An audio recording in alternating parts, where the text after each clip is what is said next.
with Vici Gaming and 4am. This is going to be the debut of 4am in the tournament, as well as they are, along with Asta, the few teams that have not played so far. Of course, we saw 6 teams yesterday battling it out with 3 best of 3s. We're going to have another 3 best of 3s for you guys tonight. It's going to be a very exciting show to watch, and I mean, we're kicking it off with Vici Gaming and 4am. How exciting. This is going to be such a good series. We already saw Vici Gaming yesterday take a 2-0 victory over eHome. Both those games went 54 and pretty much 54. One was 54, the other was 53. So very long grueling games for Vici Gaming, and this is again going to be the debut for 4am. So we'll see how they're going to end up playing so far. But we got a Doom opener, we got a Phoenix opener from Vici Gaming. This has been now in all 3 of their games. Vici Gaming, they've opened up with the Phoenix.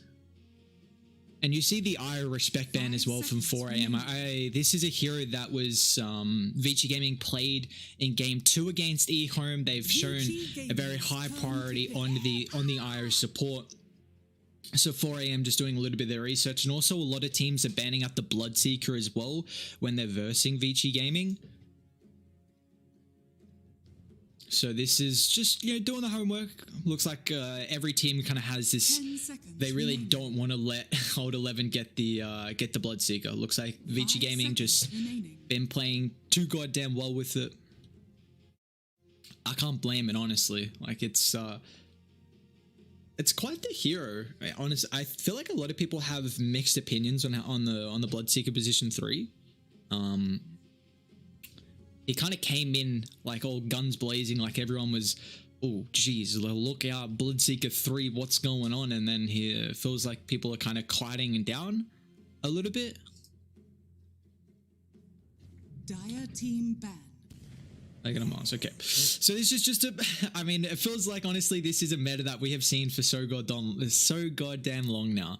A Phoenix Mars getting picked up instantly when the Phoenix is drafted from Vici Gaming. 4 a.m. They pick up the Snapfire to try and help deal with the Supernova. This is just. I always say though, Snapfire, you do have to play the fights a little bit different when you're against the Phoenix. So you've got the Mortimer Kisses, which you really want to try and utilize. So you have to sit really far away from the fights. But if your role in the game is to deal with the Phoenix Egg, then you have to play around the little Shredder and being in the middle of the fight. So we might see Snapfire play more as like a pick off utilizing the Kisses instead of kind of a big team fight. And Vici, they just go for the Mars here. So this is just a nice 1-2 combo. Already very good team fight. And Mars is a strong laner. You can pair it with the Phoenix. You can both these heroes are pretty flexible. Like we kind of see Phoenix is mainly played as like a 5 or a 4, but there are some teams who run it as a 3. Mars has even got that flexibility as well if you kind of want to put him mid. I think everyone would agree probably Mars is like 80% of the time going to be played in the middle lane. In the off lane, but he does have that potential of being able to get flex, and I think that's the strong thing about the hero. When you open your draft up, especially when you have last pick from Vici Gaming as well, you really need to make sure your lanes are super flexible, where you're able to kind of swap them back and forth depending on the favorable matchup. Wonder if and like I mean already with this high emphasis on team fight, we take a look Supernova Arena, 4 a.m. have Doom Kisses again. How if he's going to utilize the Kisses for the team fight, that's another question, but it's a very big opener for both teams with their team fight. So we'll probably look to, they're going to need, they've got their off laner on probably 5 or 4, so both the supports here. Would imagine we'll see Vici hold this last pick probably for Ori in the mid lane. They honestly don't mind giving Ori a lot of time. Vici Gaming were giving Ori like this 9th pick, or at least 9th, 8th pick, I guess, like not the overall last pick for his mid lane, just because he's incredibly strong mechanical, and they know Ori can play relatively well from behind. And I've seen a lot of time, I know Eurus isn't on Vici anymore, but they really like prioritizing his hero pool. And we'll see if they do the same for Erica. But yeah, we're still taking a look as well. Like at the moment, I mean, I'm only 100% certain that Yang's playing at the moment for 4 a.m. because unfortunately, I don't know what they don't have their tags.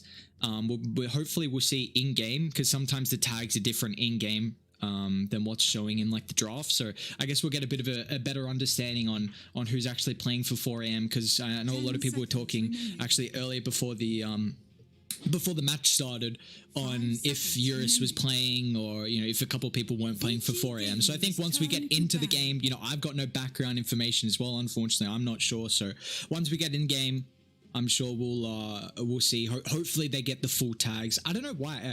I don't know about you guys. Firstly, I miss the stand-in tag. Like I miss the stand-in tag so much. It was so awesome seeing like say Vici Gaming, and then that would be like stand-in Erica or something like that. I don't know. No one does that anymore, and it's been like that for a while now, probably like a year or 2. Like I can't remember last time I saw stand-in there, but yeah, no full tags for 4 a.m. So we don't really know. We see Yang's there. That's all we need. Yang's a boss. My dude can go ham. Alright, so this is a devastating lane. Mars Rubik is a lot of kill threat. That's a double. They're level 2. That has a massive power spike with the double stun, double nuke. So you've got to be really careful, and this is all 5 seconds remaining. It feels like Rubik is, I'd say, probably top 3 position 4s at the moment. At least definitely top 5. I love Rubik. I can never say no to the hero. And it's got some very good abilities to steal as well. Like literally every ability from Snapfire, I'd say you're pretty happy. Or maybe not Lil Shredder, but even then, like, yeah, actually no, Lil Shredder's definitely probably, you'd rather some other abilities. But it's a fact that you take a look. Scatter Blast is nice to steal. You got the cookie as well. But what you're, and 4 a.m. actually go for the Skyeth Mage. Okay. Interesting.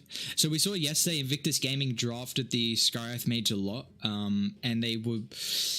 This makes me feel like it could potentially be like a mid-Doom though, because a lot of time you want to pair Skyreth Mage with like an offlane who has setup. We see a lot of time like the Legion, the Axe, the Clockwork's not bad either. Even the Mars, of course Mars is on Vici, but... So I'm intrigued that they actually go for the Sky already with the Doom getting shown. And I go, there's your setup. You get the classic Void Snapfire pairing. Now you've got also the Chrono with the Mystic Flare. My one issue with the Faceless Void is that you are very, very reliant on your ulti cooldown to be able to do something. So and you don't like versing push strats, and Death Prophet is someone who you can group up with the team, you drop the Exorcism, and then you just take objectives. So whenever yes, Exorcism is a pretty big cooldown. I'd say probably your heroes like Chen and Beastmaster are a little bit better, I'd say, against the Void, just because you aren't reliant on this big cooldown. You can still put pressure on objectives, but still the DP is someone who early on you can kind of take objectives with the first couple of exorcisms, and you can do anything else from there.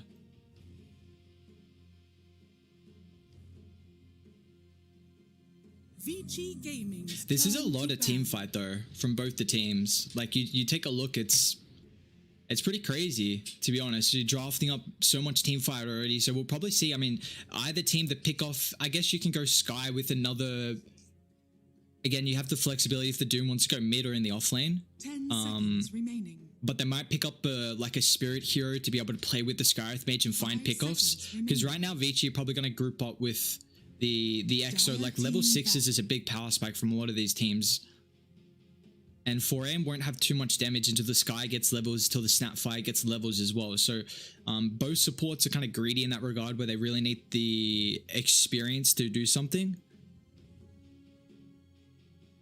But we've seen a lot of Faceless Void. Like this hero is just... I wonder, does Wraith King actually have... we saw Wraith King yesterday when... Who played the Wraith King? Man, I can't remember now. Was it IG? Yeah, it was IG. IG played the Wraith King yesterday. I don't mind it, honestly. I think it is very good against the Faceless Void, just because you have... You can trade Chronosphere for Reincarnation, and then that's a big ulti for Faceless Void down, and then you just trade a Reincarnation, you get a second life, you go absolutely ham. And that's kind of what works with the Doom as well. This is a hero that you chuck out the ultimate, you try and delete one hero. Well, if that hero comes back to life, then that ultimate's pretty much wasted. So, I mean, I guess more than likely, you know, Doom's going to be trying to prioritize locking down the Death Prophet before she can get any abilities off, but Wraith King doesn't feel like he's at too comfortable of a spot right now in the meta. Definitely seems weaker than a lot of the other carries, but he is, I think, very, very strong against the Void, and that's why I just highlight that. Even when a hero doesn't feel like he's in a comfortable spot, if someone you counter is in the meta, then you're always going to have that potential of getting picked up here. But I mean, 4AM, looking for a mid laner here. They ban out the Invoker, the Queen of Pain as well, just some extra damage to work out inside the Faceless Void. Chronosphere here, they don't really have anyone to make plays. Again, I would like to see... 5 seconds remaining. I'm trying to think if you can even like Void Spirit though. There's not a lot of ways to control, but the Void Spirit versus DP lane could be pretty rough.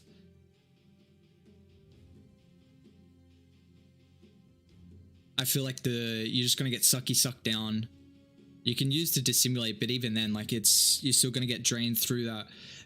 I just want them to have one person to play with the Sky, because I don't think the Doom will be able to. Or at least you need a little bit of a long... That's okay. That's kind of what I wanted, at least with the Void. Like the use Aether Remnant is enough. Like any Spirit hero would have been fine. You've got a stun to set up for the Mystic Flare. You can kind of... Storm can be a little bit more slow. It depends on the skill build. We've seen a couple of... 10 seconds. We've seen a couple of Storms rush the Orchid, just go like Brown Boots Orchid and try and make a lot of plays early. Remaining. My one issue about the Storm is I think Vici Gaming might group up around like 10, not 10 minutes, but probably like 15 minutes with when the DP ulti is active and ready to go. And Storm early on isn't very good against these kind of group up lineups. And there's the Wraith King. Love the Wraith King pick. Really, really like the Wraith King pick here. So we'll see Erica on that one. This is a lot of sustain from Vici Gaming. Like, DP's hard to burst down. You got Wraith King with the lifesteal. Phoenix is going to be... You've got that Sun Ray. Mars can even potentially build some utility for the team if need be. They do kind of need some initiation, so wouldn't be surprised if Old 11 goes for the Blink first. Yeah, see now, there we go. Somnus' tag coming out. FY Void! What? Oh, let's go. What's going on? Alright, boys. We got an FY Void Spirit.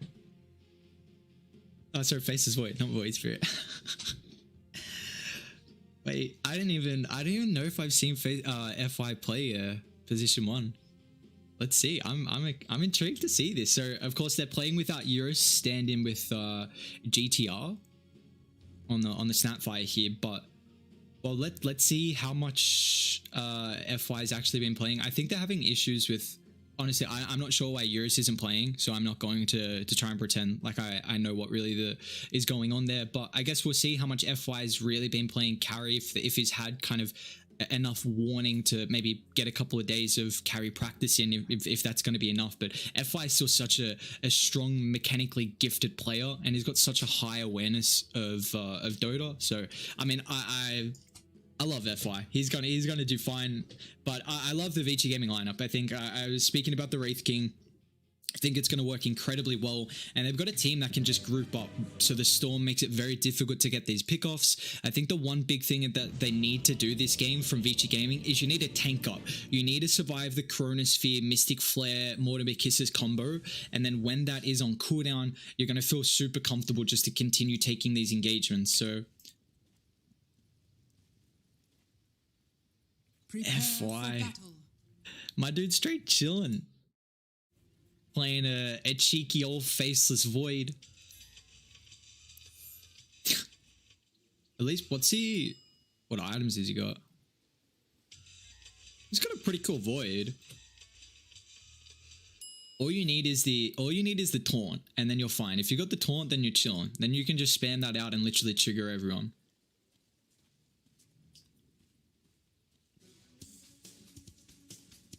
This is a lane though that is going to get harassed pretty heavily. I mean, we'll see what they're able to do with the Snapfire 5. Even GTR has 4 tangos with a ring of regen. He's going to build headdress as well. So it looks like he's pretty aware that this is going to be a very high harassment lane with the Mars and the Rubik. What did Mars start with? Okay, he's got 80 gold. I wonder how an Orb of Venom would feel in this lane. But here we go, ladies and gentlemen. Game 1 is underway. Vici Gaming versus 4AM. The second day of the China Pro Cup Season 2 group stages. It's going to be the debut for 4AM in the tournament, so we'll see how they're going to fare. Yes, they are not playing with Eurus, so we see a special of FY on the carry. That's going to feel pretty nice, seeing FY playing this hero. We'll keep an eye on that as the game goes on. We'll go back to top probably around level 2. I think that's when the highest amount of kill threat will be, well, at least early. With the double stun, double nuke. But mid lane, Somnus and Ori, these are two players, two shining stars in the China region for the mid lane. Feel like it's not going to be a good matchup for Storm. Your attack range is a little bit lower than what the Death Prophets is, and you don't have the greatest movement speed as well. So DP is just going to be able to kind of body you out, run up, because Storm kind of has to play nearish the creep wave to utilize the Remnant. So Ori should be able to bully Storm out at a decent amount. I think Somnus is still going to be able to get CS. But, oh, we got denied. Nicely done. But that's a 7-1 start for Ori. Of course, he does have a couple more creeps. Did he get that last range? We'll see. Yeah, he did get the last range. Okay, so 7-1, 5-1 with the first couple of waves in the mid lane. We'll take a look down bot though. Erica on top of the Wraith King. We got DY on the Phoenix as well. Yang's playing the Doom. RedPanda on the Skywrath Mage. Sky just goes for the null early. The mana regen, so nice. You know, we see a lot of, even I'm seeing like some position 4s, like even Rubik thinking about picking up a null here, just what you're able to get with the stats, the regen. But Yang could be first blood down bot. Vici Gaming getting the level 2, so they'll put pressure on top of the Doom here. Will end up getting punished. Very nicely done from them. Nice little pick off. Not much the Scarith Mage is really going to be able to do to protect the Doom there. It's kind of weaker early on. He's had to go with this Ring of Protection just because the base armor on the Doom, very, very bad. Just kind of against the right clicks. And ooh, does he get the Courier? He's got that ward. Nicely done. Has been killed. So they are level 2 top. I want to see... Actually, PYW is still not level 2, but... He should get it off this neutral camp. Yeah, he gets it there. So I want to see them get pretty aggressive here. With this 2, you definitely are able to find kills. I mean, Snapfire is also about to hit his level 2 or her level 2, so that cookie is going to give you a little bit more positioning, I would say, just to make it difficult to commit heavily on top of the Snapfire. But you see, they're running over. Won't be able to get in range though, but yeah, he does have to be so careful with the positioning. What's Mars got as well? Mars went bottle instantly. Radiant are scanning. Scan does connect. RedPanda with a wrap around mid. Radiant. Can they hunt him actually? It looks like Ori wanted to try and farm up some of the creeps under the mid lane. RedPanda's going to take a lot of damage though. DY's still got a couple of fire spirits. The good thing about the Scarith Mage is that you have such incredible amount of movement speed. So top lane, FI. They've got the spear. Like FI actually might die here. With the Gods of Root coming up, Time Walk's still on cooldown. And FI just oversteps the mark there. PYW duking and jiving throughout the tree line is going to be able to keep his life. Old 11 gives him a couple of bottle charges. And that's perfect. Because now you secure that lane. Or at least you secure the wave. So if PYW wanted to, looks like he's actually going to try and pull and drag the wave back instead of contesting the power runes. Which we see a lot of the supports rotating around by that 4-minute mark just to try and secure the bottle refill for the mid lane. Which it will be a regen down bot, which Ori is going to be able to take away from Somnus, who's underneath the tower. Ori's actually thinking about going for a dive, but with RedPanda showing... Although DY... He dived in for this, so he's in trouble with the Fire Spirits. Slowing the attack speed from Somnus. He's going to try and get in range for the pullback here. DY, can he get away? One more slow, but he's got the healing cell to be able to utilize here. This is a lot of time wasted. And Somnus didn't get a bottle refill as well, so he's actually going to have to TP all the way back to base. And RedPanda's pretty weak as well, so he can't really soak up any experience mid. So this is going to be a couple of waves here that that no one's getting anything out of it. So a very good start to the laning stage is Vici Gaming. As it looks like they're honestly pretty much winning. I don't want to... They're winning a lot of lanes. At least 2. Does he get the stack? He does. So Ori's going to shove the wave in because you know the Storm Spirit isn't here at the moment. So the faster you shove the wave in, you get the creeps under the tower. And you see one creep. He might get an experience for that. See if he misses the CS for this. He won't, but it allows him to shove the lane in. Now you can go back, pick up your bounty from a jungle camp, and then come back to the lane previously afterwards. But down bot, Erica is in trouble here. He's already popped a 1 charge. He's somehow staying alive with the help of the tower here. And Yang, man, will trade his life though, but they've rotated both supports down. So they're leaving the Faceless Void solo. And it looks like Vici Gaming are gearing up to shove the wave under the tower to pressure FI. Because with 2 heroes here, FI is not going to be able to play Dota. There's no chance he can CS. Do they have Glyph? Radiant? They don't have Glyph, but there's another creep wave coming in. I still want to see Vici Gaming shove it in and put pressure on the tower because you got the catapult wave and FI will definitely die here with another combination. Do the supports have TPs? It doesn't look like they do, but in the river, oops, Silence is out. Ori's in trouble. He tries to get the suck with the Spirit Siphon. But the magic damage is going to be able to burst him down. That's the second kill of the game here, but back up the top. FI, he will fall. Really nicely done from Vici Gaming. They shoved the lane in. It forces the Faceless Void away. Let's see if they can tank up the towers. PYW got regen. 2 heroes. They should both be able to tank it up to protect the catapult. That's probably the tower down, or at least a 3rd HP now. This is a really, really good play from Vici Gaming. They just recognize that the support TP down on the Snapfire. You know, and Skyeth Mage isn't really going to TP top either to protect a dive on top of FY. And now he TP'd back up here. I mean, FY's stuck. He's got nowhere to go, and I think he's just dead again. Spear connects. Ori doesn't have a point in the silence, but it's not going to matter. That's just the third death of the game here, and that's a big worry because the Faceless Void, you're going to lose a lot of your towers early against the Death Prophet. Like, they don't even have to commit Exorcism for this T1 tower top. Dire's structures are fortified. You can just keep it, go mid, take that if you want to. And this is very worrisome because Storm Spirit's a hero who still, you know, is going to need some items. We'll probably see Somnus... And if he gets pretty lucky with some of the neutral items, then that's going to feel pretty nice. Arcane Ring, one of the best. Erica down bots, got the Reincarnation. See if he can stay alive long enough for the rotations. And now with DY here, Dire, they've dived too far underneath the tower. Yang's in trouble. They do get the slow with the Scatter Blast though, so it looks like Doom's going to be able to scurry away throughout the tree line. And now Somnus is going to show up. He's able to utilize a decent amount of mana here to kill off DY. Although Old 11's got the ultimate. Oh, he misses the God's Rebuke. I think Somnus is fine now, yeah.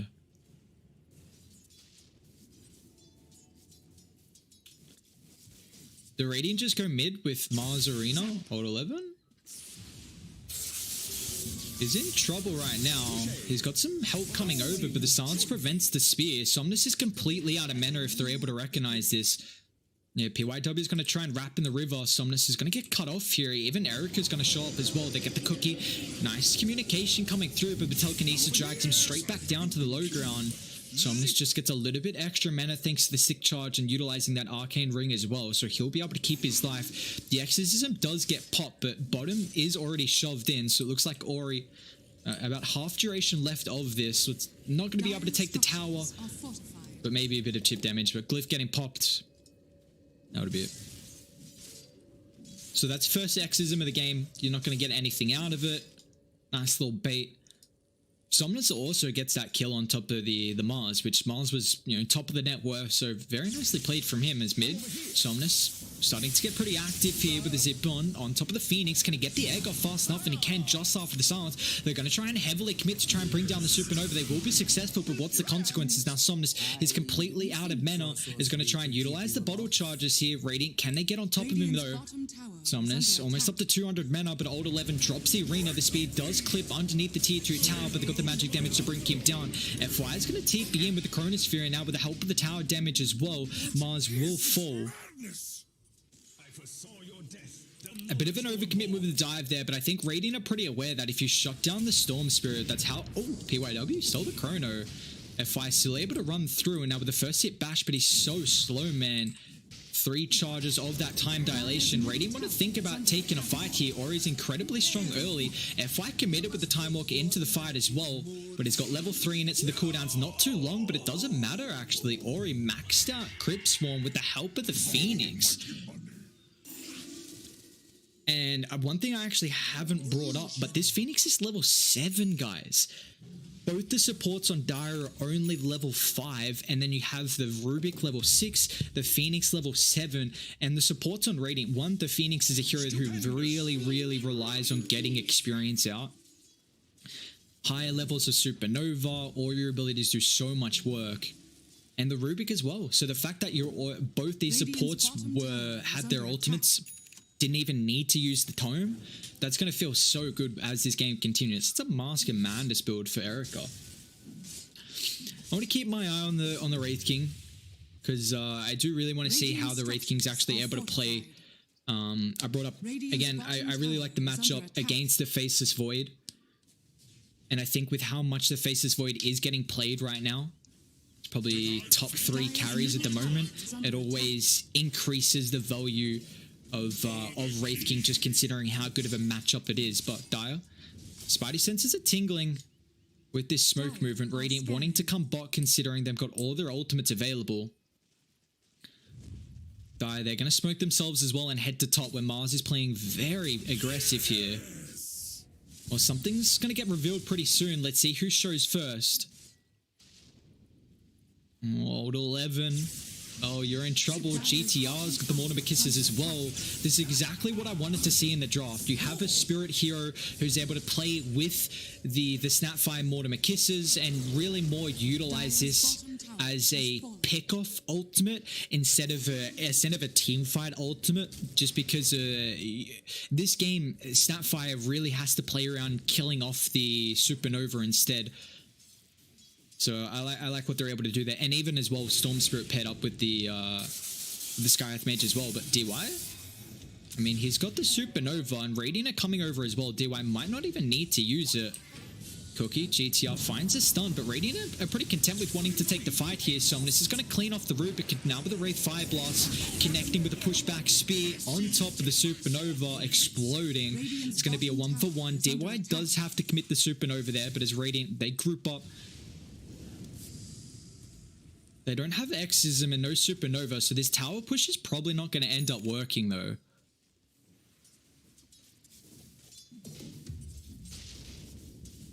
How's our fight been going? Lowest out of the cores in the farm, unfortunately for him, but he's pretty close to the Mask of Madness, so that is going to give him nice little farming speed. Mom as a core is we see that item pretty frequently on the Faceless Void. Going to give him some nice impact throughout this game. Oh, get that range creep. He's really farmed actually, PYW. Sky is pretty farmed too. What's Sky going? 3-1 and 2, triple null, arcane boots. RedPanda's got a lot. Only level 7 at the moment. Sorry, only level 6 at the moment. So lowest out of everyone. And Sky's another hero. Once you get levels, you can do a lot of damage with it. So a little bit behind on the experience. Actually, Dire of the ones with it. I guess it's all showing. Wait, let's take a look. Well, they do have 3 heroes, 10. That devours. Whew, he's got Midas. Okay, on Doom. There you go. Mid lane. Smoke up here.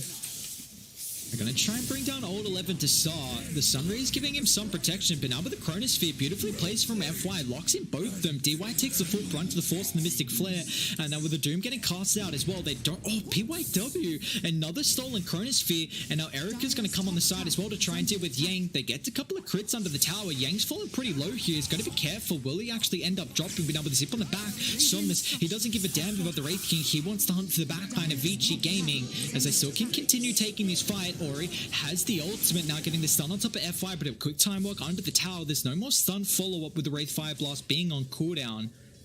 Radiant, they're about to respawn, but Old 11 doesn't really have a way to get on top of him though. He's got to be careful. Can they turn on him?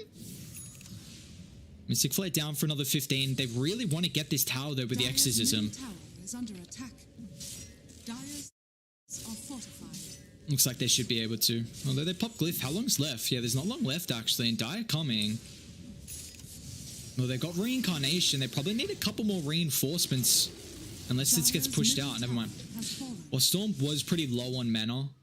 Somnus actually playing around bot for the bounty runes here. And Radiant, alright. Bounty rune timing. Let's hunt. Erica still's got that Reincarnation. He's got an item build that's going to allow him to take fights pretty early on as well, which is the nice thing about this. FY can only really join up with the Chronosphere, but meanwhile, once again, Mars is going to get picked off. Old 11, he had a very good start to the game, but now that's 5 deaths for him. Radiant, though, they're able to find FY with the Eurus setup. Can they get any lockdown before the Time Walk is able to make it underneath the tier 2 now with the Silencer? Prevents the little Shredder. The Supernova's going to end up getting popped here, but do they have the damage to continue going down, chasing 4 AM? Somnus is stunned up, is able to get the zip underneath the tier 2 tower, but it looks like Vici Gaming, they'll get what they can get, and that Skyreth kill instead of the Storm. But that's a 3-for-1. Mars wasn't really involved in that fight, though. A beautiful Supernova. You saw what I mean, the silence just in time from the Death Prophet, stopping the little Shredder, the telekinesis stun as well, allowing that Supernova to go off. A beautiful engagement from Vici Gaming, contesting that bounty rune. But we've got a neck and neck game here. Somnus. 3rd mana to be able to utilize. What do we got? Let's take a look at the items. Erica doesn't have a neutral item. I guess they're really bad neutral items for him. It wouldn't be bad holding a couple of mangoes. Where is it? Oh, it's up there. Yang. It's a pretty hard kill, but they should be able to get it. Actually, never mind. This is 3 heroes. They'll commit the arena. DY with that Sunray. I mean, it's only level 2, but still, they just put an extra point in it. That percent damage really pays off against a lot of these strength heroes. So, nice pick off for them. Very neck and neck game though. 1,000 net worth lead. No one's really been able to get a true foothold of it. Experience is pretty much dead even. Take a look at that. Wow. Top tower is under attack. Radiant's bottom tower is under attack. But this is scary though, because I'm like, this is a really good Wraith King game. If he can force out a couple of massive ultimates to kill the Wraith King, then Eric is going to feel so content with taking these fights. I mean, both teams have a very big team fight lineup where you're kind of reliant around your cooldowns. This is also such a... Oh, I'm not going to have time to see it as mid lane. Fight might break out as they see the Snapfire running underneath Vision. Rubik zip in, drops the ward just for the Vision on top of the high ground. Now with the telekinesis. Dire, they're in the vicinity. F5, he wants to jump forward with the Cronus Fury. Now inside this choke point, they'll lock in 3. They're going to try and burn down the Death Prophet. They'll be successful at doing so. And now GTR on top of the backline as well. The Kiss is doing a decent amount of damage to old 11, but it looks like still F5 doesn't get the stomp. But now with the Ray Fire Blast from downtown, the speed didn't connect. They need to keep the... Oh, just too late. PYW couldn't get the Corona War fast enough. It still looks like Radiant want to take the fight, but you got to be careful. Your 2 heroes down, and Wraith King's going to lose his first life as well. Somnus just waiting for the Vision to jump the back, but now with the Reincarnation, he can go in. They've got the Vision though, Radiant. They're going to try and burst him down with the ward on the high ground. Still paying off pretty big here. Where's the follow-up nuke with the God's Rebuke? It's just not enough. They stole the Doom as well from PYW. Somnus is going to be pretty careful here. PYW, can he get it off? Yes, he can. So Storm will end up falling here unless he goes back to the team and gets the deny. He does. GTR, nicely done. So in the end, man, what a trade there from Dire. Radiant lose 4. Wraith King, I mean, he makes it out, but really nice play from them. What level was the Doom? It was level 2. But man, running up that high ground in the choke point like that, they almost burst down the Storm Spirit. They almost were able to take the fight from there.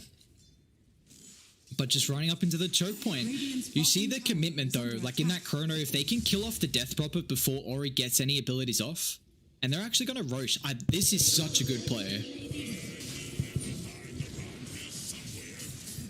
This is such an incredibly good movement from Vici Gaming. You know, all the ultimates are on cooldown, Doom's on cooldown, Chronosphere's on cooldown, so Radiant's like, alright, we still have the exorcism. Let's take a fight with it. Or not even take a fight. Let's go into Roche, get the Ages, and now you've got this extra life which you give over to Ori, because that is the big target here. Like, Dire aren't going to commit for the Wraith King because he has this extra life.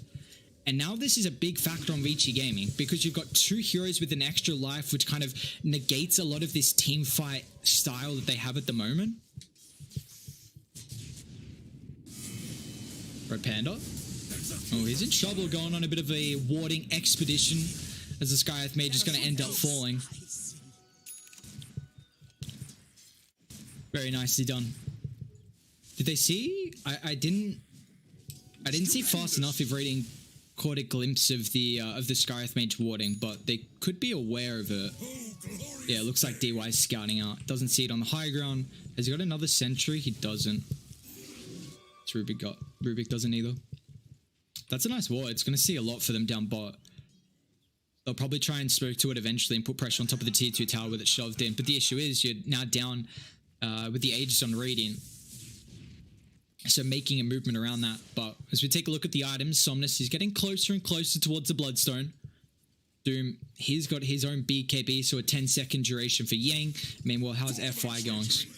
FI is actually going to opt for a Manta-style first item here, so it's just going to help you mainly with getting rid of the silence from the Death Prophet, but even as well, you can disjoint the Wraith Fire Blast, even purging off the Fire Spirits as well is pretty important, just in case to help deal with the Chronosphere. Snapfire is very farmed. Highest loss hits out of the supports. He's almost got an Aghanims, and it's going to be a pretty good Ags game. He's really farmed, actually. They're giving a lot of priority. Who's taking the hit? No one, I guess FY is taking a bit of a hit. But he's still like, I mean, he's definitely behind the Wraith King. He's 5th in net worth, so it's not like he's having too good of a game getting the farm. But even the Sky is getting a decent amount as well across the map, Poyo. They dropped the Sentry here, so Erica's going to get scouted out, unfortunately. Although, they've got the Eurus Scepter set up here, and now with the follow-up... Oh, never mind, there's no control coming out. They're going to drop the Supernova here with the stun lockdown. They get the telekinesis at the last second. So Storm's going to end up falling here. They do commit the Supernova, however. But Top's already shoved in, so they should be able to get the tier 2 tower. Very nicely done. Old 11 clipping him out with that Eurus Scepter to find the Storm Spirit. And that's pretty big as well, because that was Storm Spirit. He just picked up the Bloodstone. So now down to 11 charges. It feels so nice on the Storm Spirit when you just pick up the Bloodstone and you find a couple of pickoffs and then you can just snowball a game from there. PYW is even trying to set up on F5 down, but he's got a lot of chain lockdown now with the Cookie Stun. 2.2 seconds, Arcane Supremacy is already maxed out.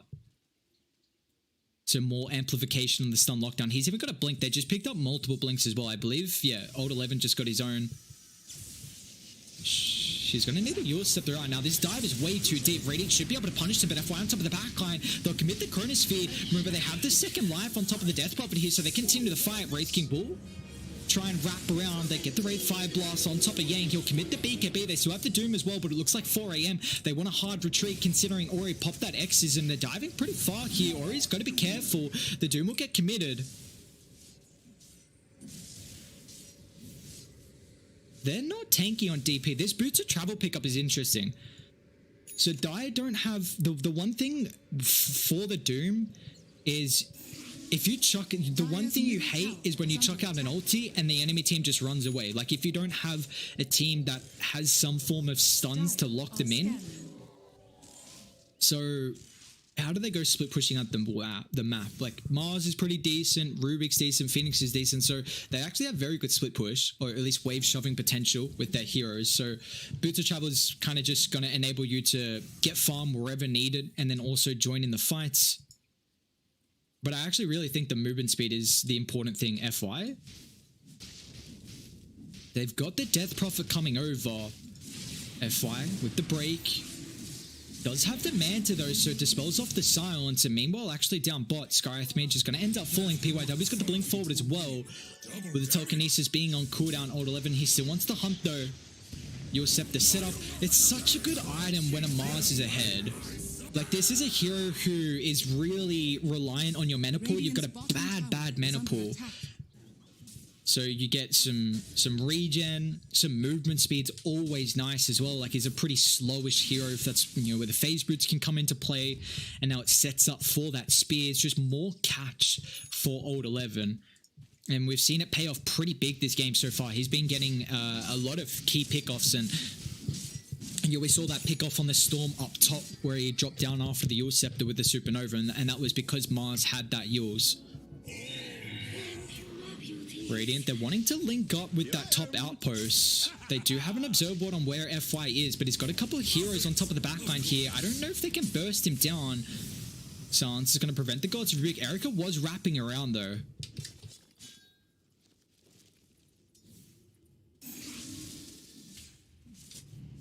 But still, this game, not really in anyone's control. I mean, I feels like Radiant are the ones that are... They're the ones playing on 4 AM side of the map pretty much always, but it's still only a 1,000 net worth lead.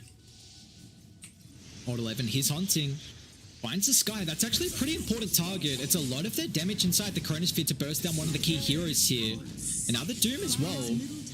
Doesn't really want to pop the BKB, but it looks like with the help of the backline, actually. Meanwhile, top though, with the TP out, PYW... doesn't have a way to cancel this. Now they show top. And Dire, they're going to make them pay for it. Yang, oh nice, Gobble up finds 2 with the Doom as well. They'll drop the Supernova in the river. That's going to be a nice zoning ultimate, but it looks like Yang, he wants to commit forward with the BKB popped here. They will stun him up. Meanwhile, on top of the backline, actually, Wraith King, he's going hack, trying to find off FY, but so I'm just going to zip on forward. He's still got the Reincarnation to be able to utilize here. They're hunting down Yang, so Yang will drop, and after that Reincarnation, they're going to disengage with the ward on the high ground. They stole the Doom as well. PYW, there's been so many clutch abilities stolen by this Rubik. That Doom locking in the void, stopping any retreat capabilities. And now 4 AM, they're down 5,000 gold. Vici Gaming going to be able to take the tier 2 tower. Exorcism is about to wear off. So it looks like they're going to try and get map control and even hunt Somnus as well. Somnus? Uh-oh. Bye-bye, brother. They're going to have way too many stuns to lock him in. Sans, Wraith Fire Blast. He's got the Bloodstone active, but man, Erica hits hard. Top of the net worth. Almost 16,000 on the Wraith King. Imp Claw as well to his name.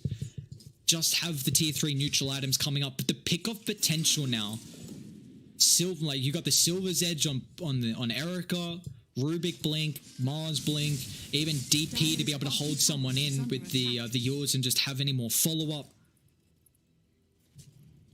Really nicely done from Vici Gaming. They've now continuing to grow this lead that has dipped a little bit into 4AM's favor around the 14-minute mark, but you know, at least net worth wise, it's pretty much been a game where Vici Gaming have been in control. Very minimal net worth lead though. It hasn't been a big control of the game, but now this is kind of 7,000 really dragging this one out here. As Radiant, they'll probably play this one pretty passive. You know, you've got an 8k lead, but you don't have the ages, which is the big thing. So if you get pickoffs across the map, that's going to feel nice, but you'll probably just try and... GTR?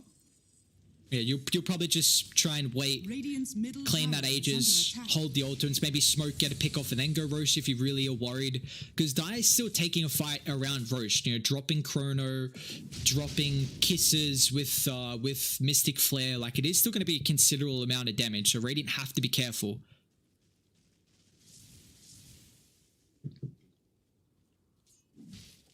What's their vision like, actually? Let's take a look. You got some pretty nice wards around the Roche pit. What's Radiant looking like? More lane wards. So you see how Radiant are playing? A lot of FY. Oh no! Bye bye, brother. Nothing you can do. Is Poyo got a silence? He does with the Mindbreaker. I was gonna say how he gets silenced there, but cheeky on Mindbreaker. They've got already all their tier 3 neutrals. Spider Legs on PYW. That's just going to further help with the positioning. There's a Lotus Orb on Old 11 now as well. So, such a good Lotus Orb game. Radiant's middle tower is under attack. You can just dish that one out on Ori. Now he doesn't have to worry about the Doom. You know, the Storm, not a factor. 7 mangoes on the courier. Now over here. Radiant need to try and D-ward around this triangle camp. But unfortunately, just FY hasn't had the performance required for 4AM to really keep a steady hold of this game. Ori? Can he get the Eurus Scepter out? He's going to be able to, actually. Now, where's the follow-up? It might be a little bit too late, but they've got the silence. Storm Spirit doesn't want to pop the BKB just yet. We'll do so at the last second. They're trying to cut the fight with the bash. No, Storm Spirit, Somnus! He just gets the Essence Ring out fast enough, and now Yang forced to pop the BKB as well. Oh my lord, Radiant didn't have to use anything there. Like, that's probably Roche knowing those BKBs are down.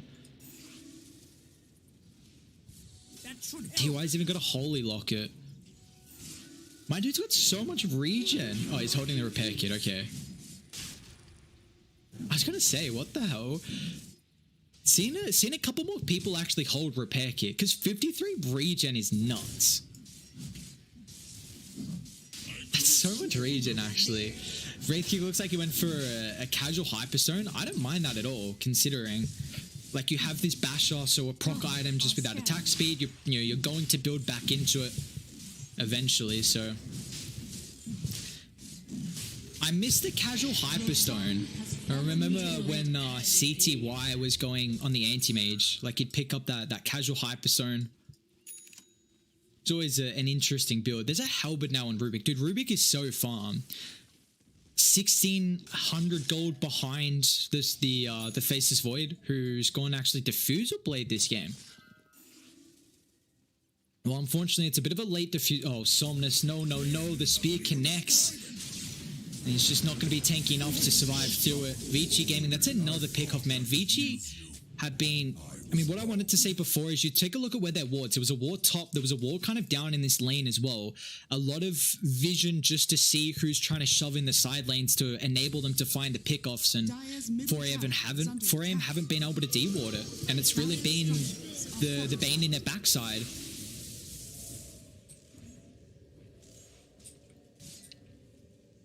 Storm, no buyback. Down for 40 here, FY. I mean, he's thinking about jumping, but both these heroes have this extra life, and this is where the Faceless Void feels so useless. Like, if you jump on heroes with a second life, you trade your ultimate for their ulti or the Aegis as well, and it just doesn't do anything. So that's just going to be a full set of racks.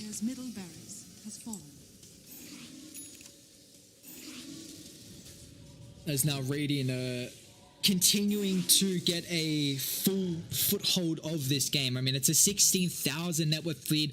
Probability is probably like 92, 98. Geez, 98. Even more than I thought. That's a high probability. The Abyssal Blade now completed from Erica. This is getting to a territory where it's going to be hard for Dire to come back. I mean, you do still have this potential of a team fight though.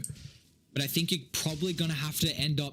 Do you give away in a second lane of Raxo? That's the issue. Because I think Radiant... Are they smoking on? Yep. Radiant is so content with fighting. They still got Aegis for just under 3 minutes here. They're going to actually smoke up themselves as well. If Radiant pop, they're going to be underneath the Dire Observer ward, but it looks like they actually make it up. So they're going to trade high grounds here. Well, they should see mid shoved in. GTR actually. Ori Smoke's gonna pop a Radiant. They've got a nice ward on the high ground, so they'll see the snap fire now. Ori might drop the Chronosphere, but he's still got that second life. It actually completely whiffers. FY. No, he doesn't find anyone. The Doom on the backline though, they're gonna try and bring down the Phoenix at the start, but the Doom gets stolen though. Beautifully done for PYW. You haven't casted this one out just yet, but it looks like it doesn't even matter as Erica chain lockdowns one. That get the Eurus stepped up. PYW's like, alright, if I can't find someone else, I may as well just doom the Doom. No buybacks. This game's looking pretty much over as the G's are dropped 4 AM.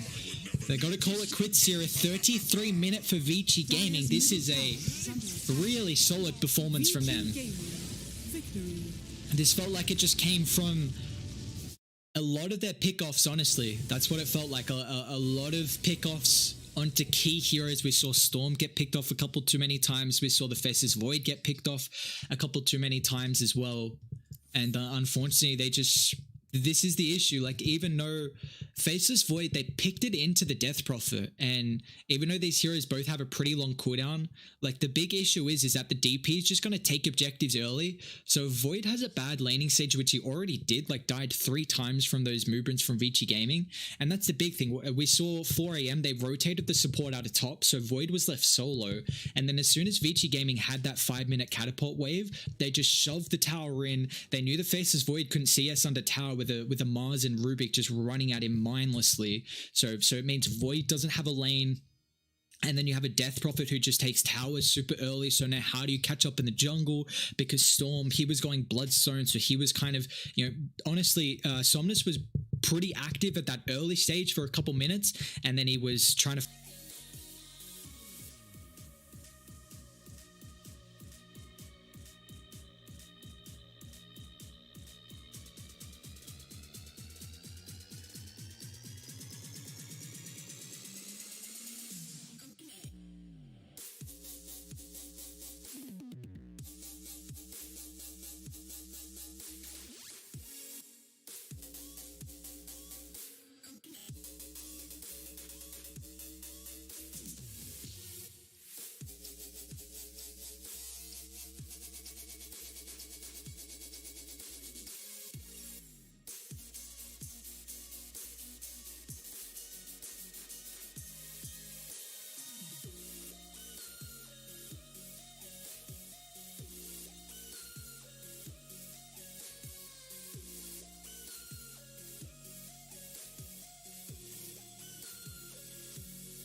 Ten seconds remaining.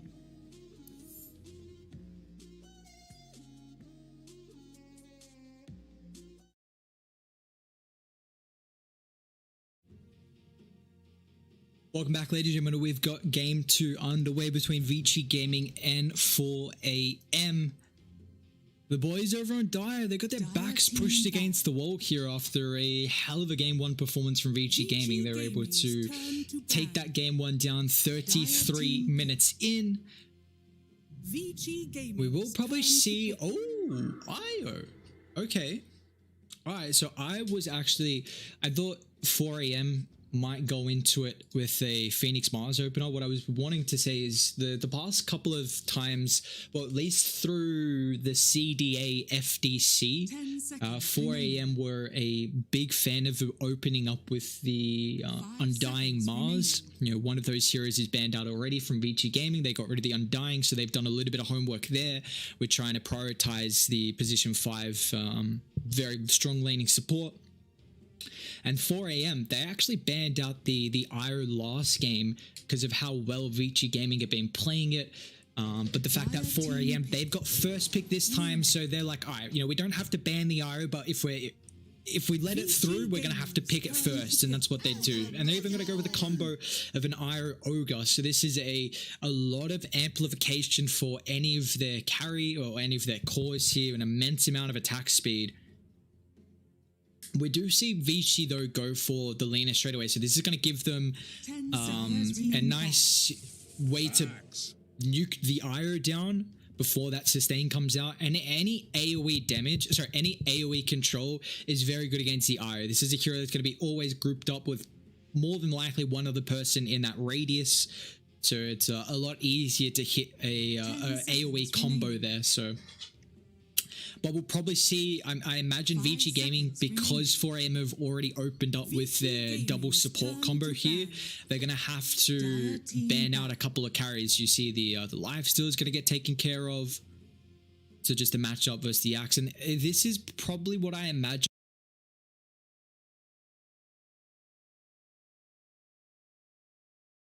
would be an Axe Lena lane, but you do have that flexibility on, if you want to, you can put the Lena in the mid lane here, but it very much depends on how they want to play it. Ori's got an incredible Lena, but we've even seen, you know, PYW thrive on that Lena as well.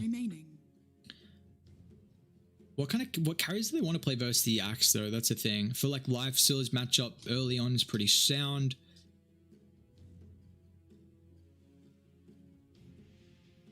We don't... Io and Ogre, that's such an interesting support duo. Because now 4AM need to also draft some heroes to be able to set up for the Io. There's a hero who... the couple things that Io lacks is his team fight, initiation, and also stuns. So 4AM are going to have to need they need to draft an offlane hero, or probably even a mid lane hero as well, that is able to offer them a little bit of team fight and offer them some initiation catch potential for the IRO relocate, because a lot of the time you're going to be playing as a split 2 and then split 3.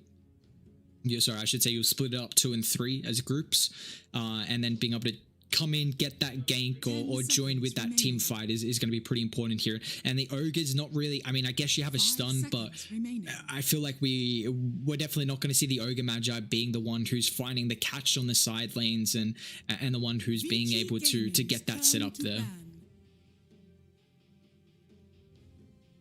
I like the Faceless Void band from Vici. It's a classic Ogre Void, and then even with the amplification of the IRO, someone who's really able to utilize attack speed. You've got this built-in kind of proc chance. Monkey even going to get banned out as well. So yeah, so Lifesteal, Monkey, pretty good lane matchups versus the Axe, and that's all heroes who really try and utilize the bonus attack speed here. No real surprise that Vici Gaming are wanting to ban out 3 cores in that second phase, considering they've already... This is the big issue about revealing your IRO Ogre, is that it's not really flexible. I mean, I guess we can see the IRO played as a position 1, or you can play it as a core, but there are a very few amount of teams that will try and play the IRO as a core. And our Disruptor's going to get picked up. Very good against this relocate potential. Vici Gaming going to play pretty aggressive here. They've got the axe to constantly run at you. Lena can want to participate in fights pretty early with that high nuke. So this is the thing that I like about the Disruptor. A hero who really much utilizes some vision advantage, get the glimpse, and utilizes a lineup that is able to play around that pick-off glimpse potential. Vici Gaming's turn to pick. Sven stands ready. The classic old Sven. The classic old Sven. This is, well, I think top 3 cores. What would we say? Sven, Void. 10 seconds remaining. PA probably. 5 seconds. I'd say top 3. remaining. His talents are so nuts. Honestly, you just get the. I mean, I like the draft here. You might get, at least you do have a lot of amplification for this Sven. Like he's already going to have a really good time finding the farm. And now you've got the God Strength to pair with, and then just a mass amount of attack speed that's going to come through from your team. So this is going to be like, if they fall behind though, like you're probably going to have to prioritize a lot of stacks for the position 1. And I imagine Vici, like if they can actually get a vision hero here, you can't Beastmaster because you already have an axe. But like someone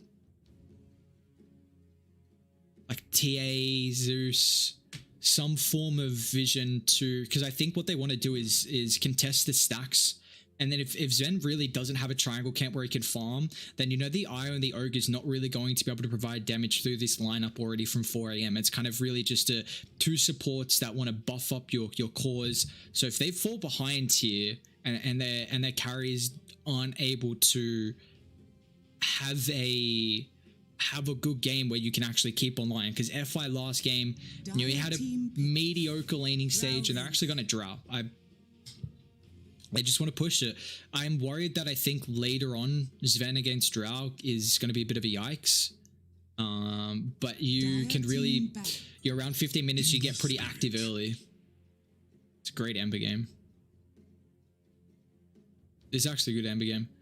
I like it a lot versus the Lena, because if Lena does go like that Eurus Scepter set up for the LSA, I mean, I guess we're anticipating it's probably a Lena 4. 10 seconds but you've got there's no instant stun from Vici Gaming. I mean, I guess the blink on Axe, but this is a great Eurus Scepter game. Gets rid of the silence from the Drow, helps protect you throughout the static storm.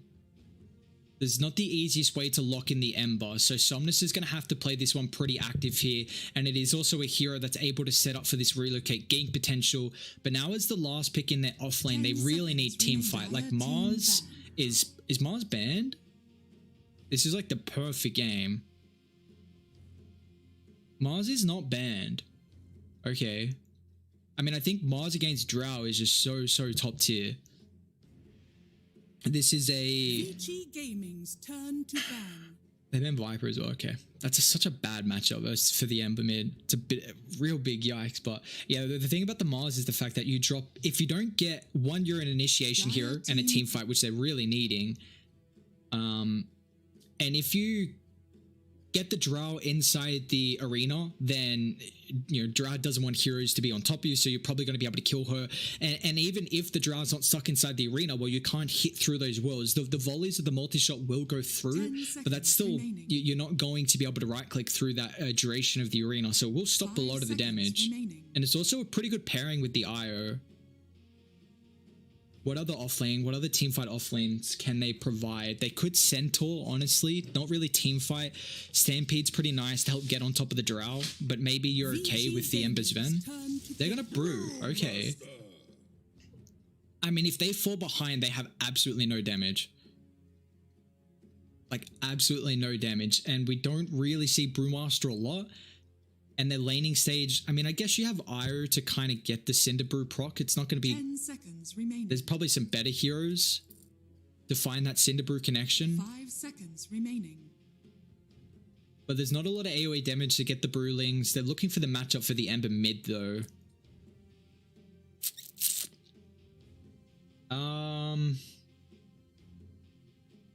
Well, they do have the Drow if they want to keep in mind about the marksmanship. to help provide with that aura, but I think they're just going to go with this favorable matchup. And aura having last pick as well is going to be pretty devastating. I'd like to see it, honestly, like a Conquer versus Ember. Like the control could be a bit iffy, but I guess you can't really do much through the BKB of this event as well. I kind of want to hear from Vici that can, I think it needs to be someone that aura can play make with. He does actually go TA, okay. So we brought up the TA a lot earlier on. I didn't think they'd last pick it though, but they've got this double Agi ranged carry combo. So utilizing the marksmanship from the Drow Ranger. This matchup is 50... Oh, FY is back on support. So Yang's actually playing the carry this game. Okay. So Yang carry, FY back on on the 4. RedPanda's playing the 3. Unless this is a 1 Brewmaster and Yang's playing a 3 Sven, but no, I'm about 99% sure that's not the case. Interesting. Okay, we'll see how this goes. I mean, I am worried that Vici Gaming are gonna... I kind of wanted a bit more of an active hero than the TA. That axe looks really cool as well, I'll just point that out. But the TA kind of needs like 20 minutes to get Blink Deso BKB. But I did highlight that I wanted some mid lane hero to provide vision, TA or Zeus, because now you have the traps constantly scattered across the map to enable you to find glimpses. But this 20 minutes, as soon as TA hits those items, Drow's going to be getting involved as well. And 4 AM might lack a lot of damage. Like, you might lack an immense amount of damage here. Ogre's just going to buff up your cores. Brewmaster's not the strongest laning stage hero. So this Drow Disruptor's going to have a lot of damage through level 1, level 2. Like, Brew might get harassed out. You'll probably have to bring an immense amount of sustain. I guess you are probably laning with the Iris, who have a little bit coming out from that little Bowly.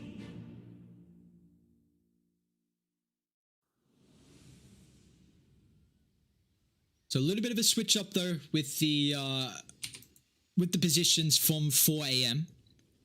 Last game, my boy FY was playing the position 1. He's going to be back on the cheeky support, and they're actually going to swap up the lanes here. Okay. This is a very good tri-lane versus Drow. Radiant's tri-lane is pretty reliant on levels, while triple ranged in a tri-lane feels very rough with a double stun. And they are very sustainable. Like, Ogre's so tanky. You've got Iris sustain. Even with like a War Cries feels pretty nice as well. So this is a very good matchup for them. Old 11's going to be able to solo RedPanda. So what are they thinking here? They want to try and... You're hindering the Brewmaster's lane. I feel like this could be pretty rough. 30 seconds to battle. But I guess it's going to get to a stage where RedPanda might just CS under tower.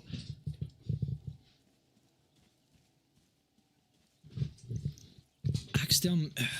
Let's see. Where have they warded so far, actually? So they put a deep ward behind the T1 tower top. Die didn't go ward as well. A lot of time we see if you're going to go for this aggro tri-lane, you want to try and get the favorable lane matchup. So you make a smoke movement, put a deep ward like around the vicinity just to see, even a ward like up on this high ground, just to see where any of the heroes are running from.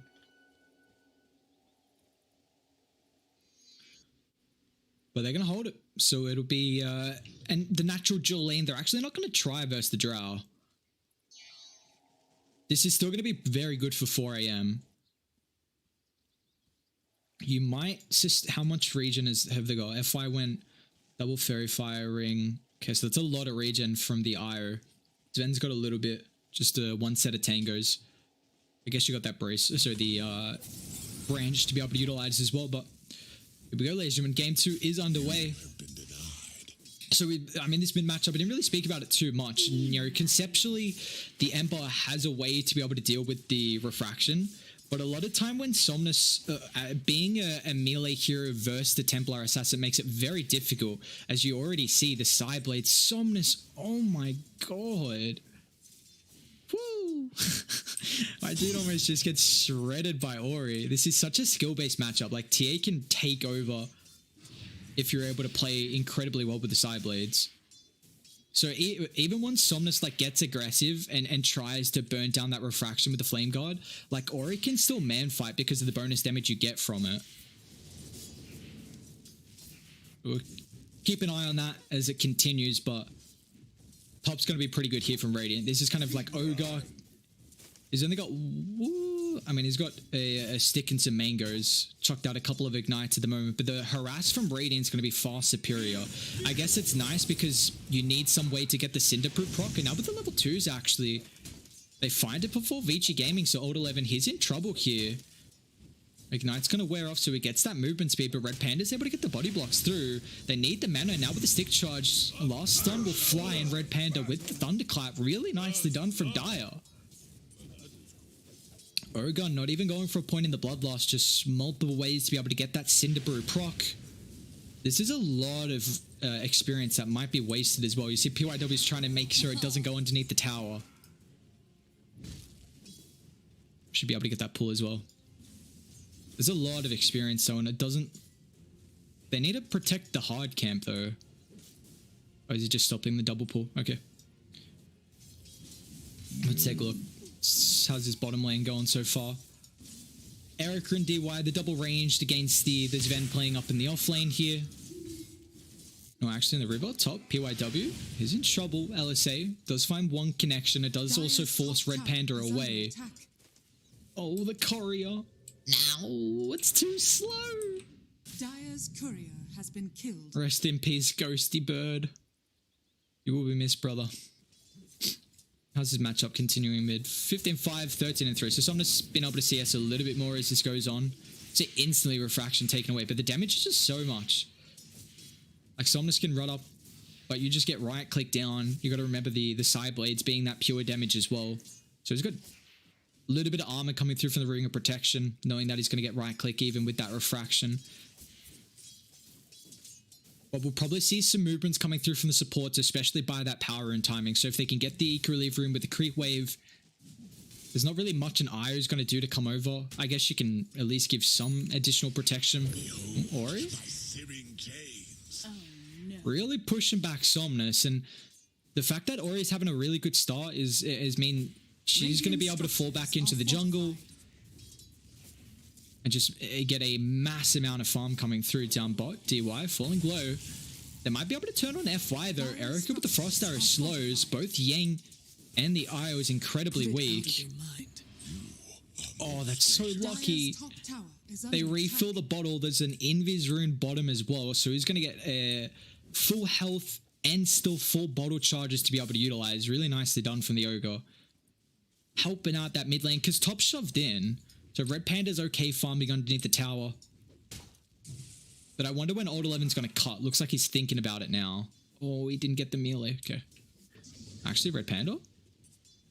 Can they get the LSA connection? Old 11's cutting him off, and now with the cold, this Brewmaster's going to end up dying. Very nicely done as PYW were the one to claim that. Meanwhile, they did try and attempt on a gank mid lane on top of Ori. And this is where it's starting to pay off getting the down bot, actually. Whew. Erica's going to end up falling as well, so the rotation mid.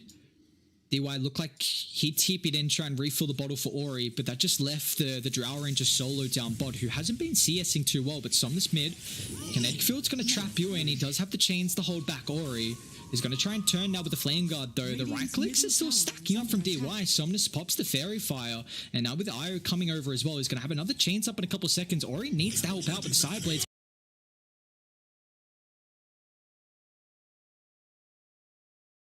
Can he get another connection? He cannot.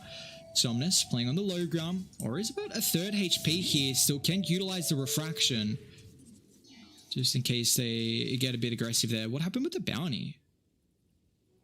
Wow, Ogre actually snagged it, I think. Maybe Lena got one, but I mean, again, Ori, this bottle not really paying off. He hasn't gotten a refill out of the power rune, didn't get a refill out of the bounty as well.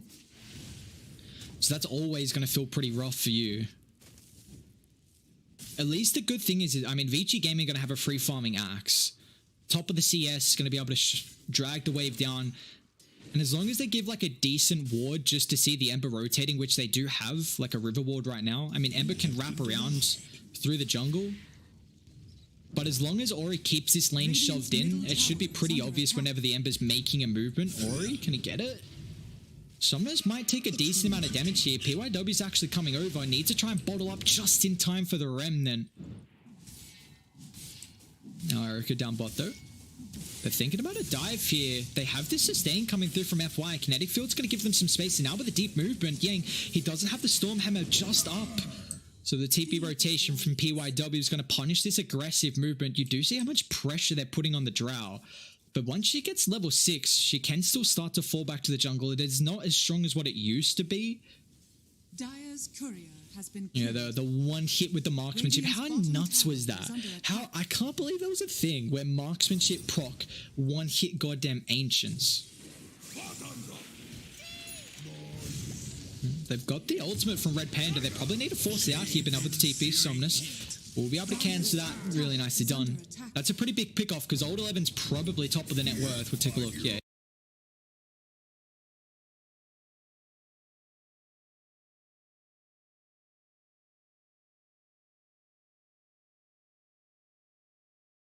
He's top of the net worth by a long shot. So Somnus claiming that kill after him dying, or after him getting away, I should say, is very important. Kind of brought it up in the draft as well, Radiant having this marksmanship factor. So you get that agility bonus for some of the cores. Grants Drow and nearby range heroes with bonus agility. What is it, 44% maxed out? 1200 radius, so it's pretty big. I guess if TA's kind of be hunting the backline though, but this feels like it's going to be about a 20-minute timing for Vici Gaming. Before that, you'll probably have the Axe making plays with the Lina as well. Otherwise, it's kind of just... They do have two heroes that both really want to farm the triangle camp though, or bot. The Disruptor is in a bit of a Yaku's territory, is trying to put some pressure, just contesting that power room, but this is a lot of emphasis mid lane from 4 AM. RedPanda wants to pop that ultimate. It's got a long cooldown and it's pretty much a guaranteed kill, but do you want to use it on PYW? That's the question though. He's also gone for this build that we've kind of seen, like 33 started the Helmdom Cinderbrew build, and then I've seen, I don't know who started the Urn Cinderbrew build, but it's something I've seen occasionally here. TP out, TA is going to be fine, but now Ogre with the wraparound, he does still have a couple of reinforcements that's trying to come over, and now even with FY as well, they're able to make that dive. So Dire are well aware with how tanky they can be, because TA doesn't do anything right now.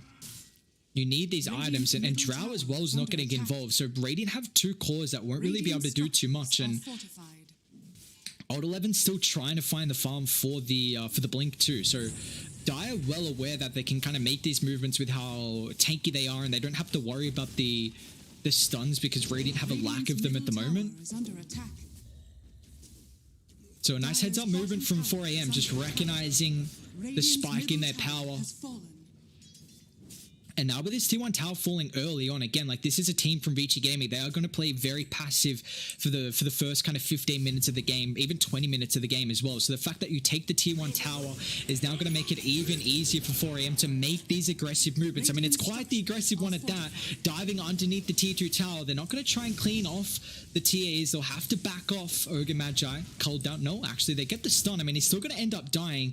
That bonus movement speed is going to come in pretty handy here to chase down RedPanda.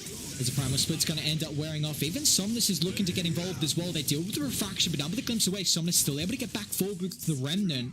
He's got to be careful though, because he doesn't have too much mana to be able to utilize. Now with the call as well, Erica finding a couple procs thanks to the marksmanship, but a chains is going to hold them back. And now with the sustain coming through from FY, RedPanda even finds a kill off to the western side thanks to the Urn.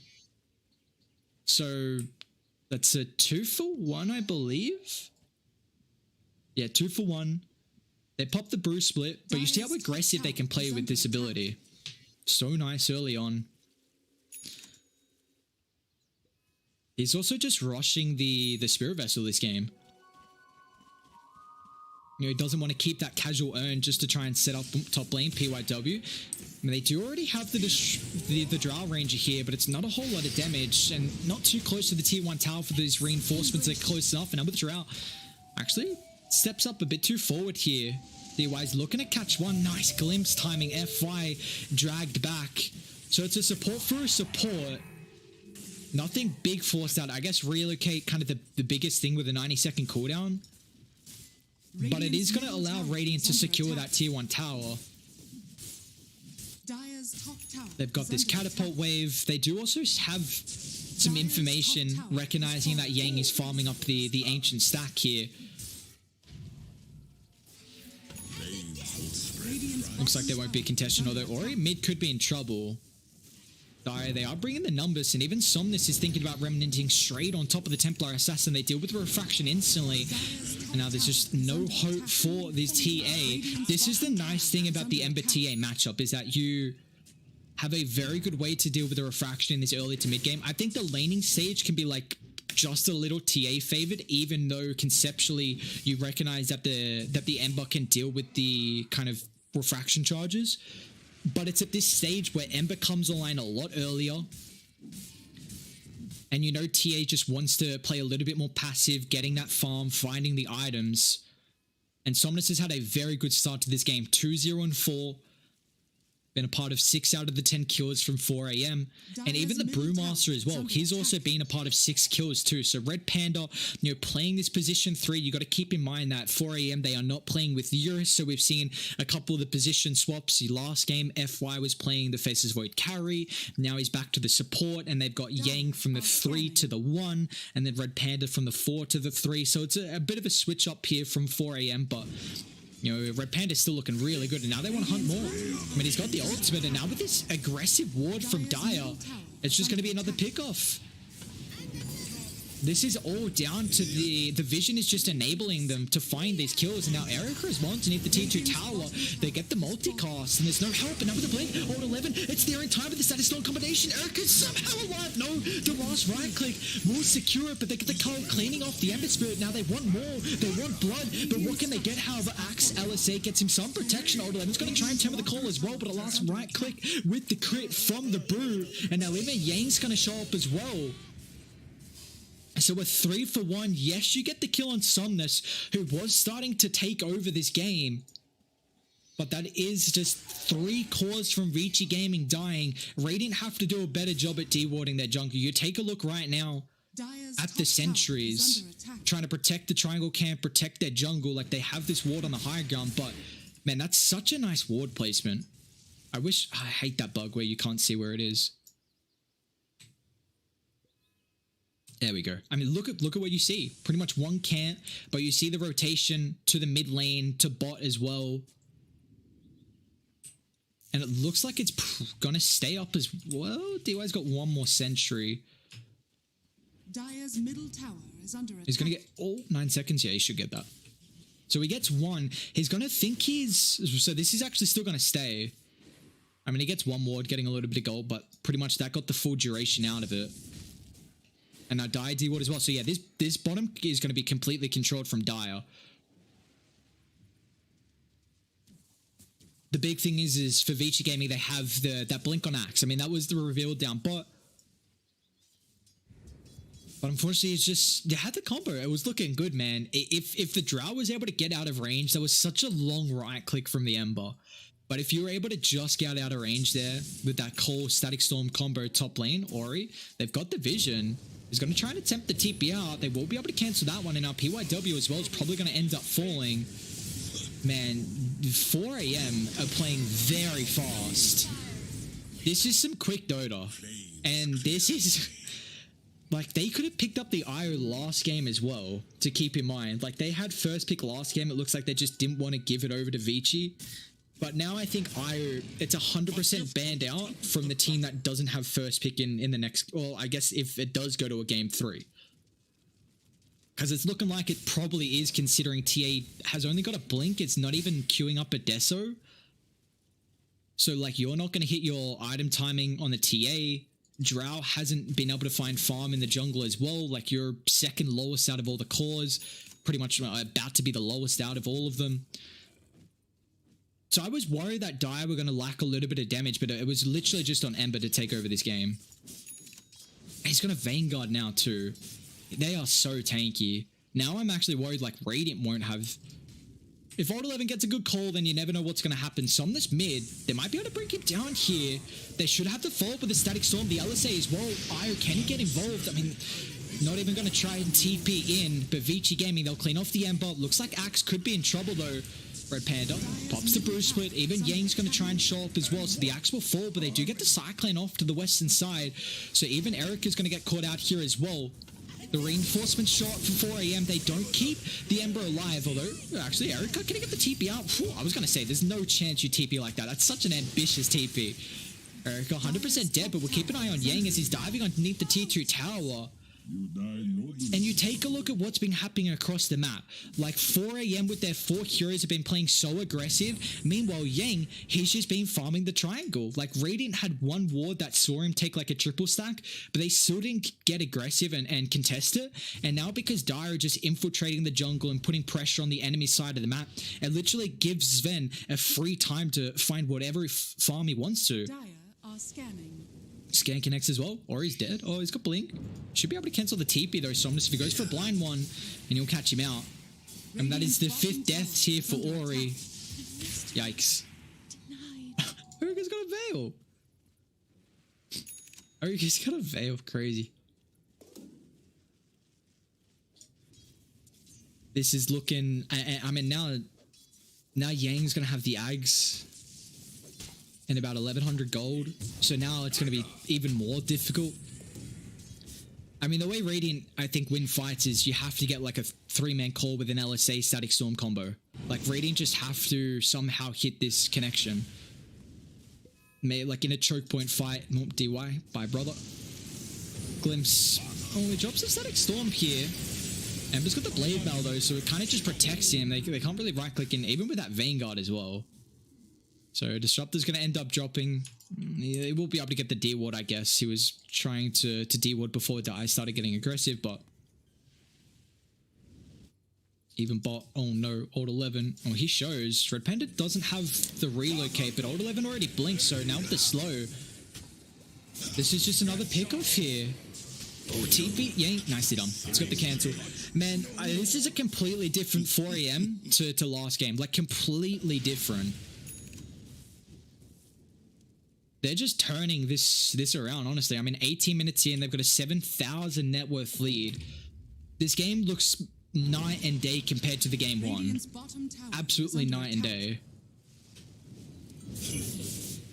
Look how aggressive Somnus can play. Pretty much underneath the tier 2 with FY in the vicinity. They get the glimpse back. FY actually going to be in trouble here.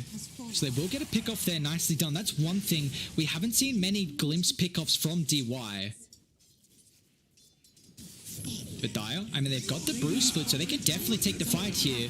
RedPanda trying to control up the Drow range on. Will be able to do a perfect job at that. And even with the Cyclone on top of the backline as well. So they control up the Lina with the Superman showing up. Yang glimpse is there, but it's not going to matter. All they really needed was that stun. Old 11's going to try and blink forward. Can they burst down the Ember? They'll drop the Static Storm as well before the Disruptor's going to end up dying. Nicely done. And now RedPanda 2 might get brought down here. Dire, they're going to try and come and help out here. Ember will buy back with a Remnant. And now Yang, it doesn't matter. They get the card before the Superman stun. Ori's going to try and disengage the LSA. We'll give him a little bit of space here. The chains is up in a couple of seconds. Somnus can continue with a dive because just how tanky this Ember is. And they get the vision though. And now Yang inside the base. This is a very deep dive here. You got to be careful if it gets punished. Ember, he doesn't have Remnant. Somnus, he brought back for this as well. That's a dive back for your Ember. They get the glimpse drive back as well. Now with the call. Oh no, what's going on? 4 AM. It was a night and day difference from game 1 to game 2. But now all of a sudden you dive high ground and you make such a crucial mistake. I don't know if that's roast just because you don't have Deso. I'll take that. But you might try. I mean, Axe and Disruptor do have to buy back. So it's a big swing. Let's see. I mean, Meld's maxed out. Yeah, and with Drow as well, you probably should be able to take it. That is massive. Dye just threw this game. I mean, it's still a 4,000 lead. I still think Radiant... Well, this is what Radiant needed. Honestly, Radiant needed the first Aegis timing, and from there they had to take over the game. Middle tower is under attack. Because I would trust later on a Sven with 2 supports to buff you up to hard carry. But this is how the Radiance lineup really works. You get first Ages, you then take all the outer towers, you have such a high net worth lead with just controlling up the map, and then with that second Roche, you can pretty much end the game. They do get the first Ages though down net worth. They probably would have, well, you definitely would have rathered to be ahead, but you know, it's better than nothing considering. That's a big swing experience wise as well. About 5,000.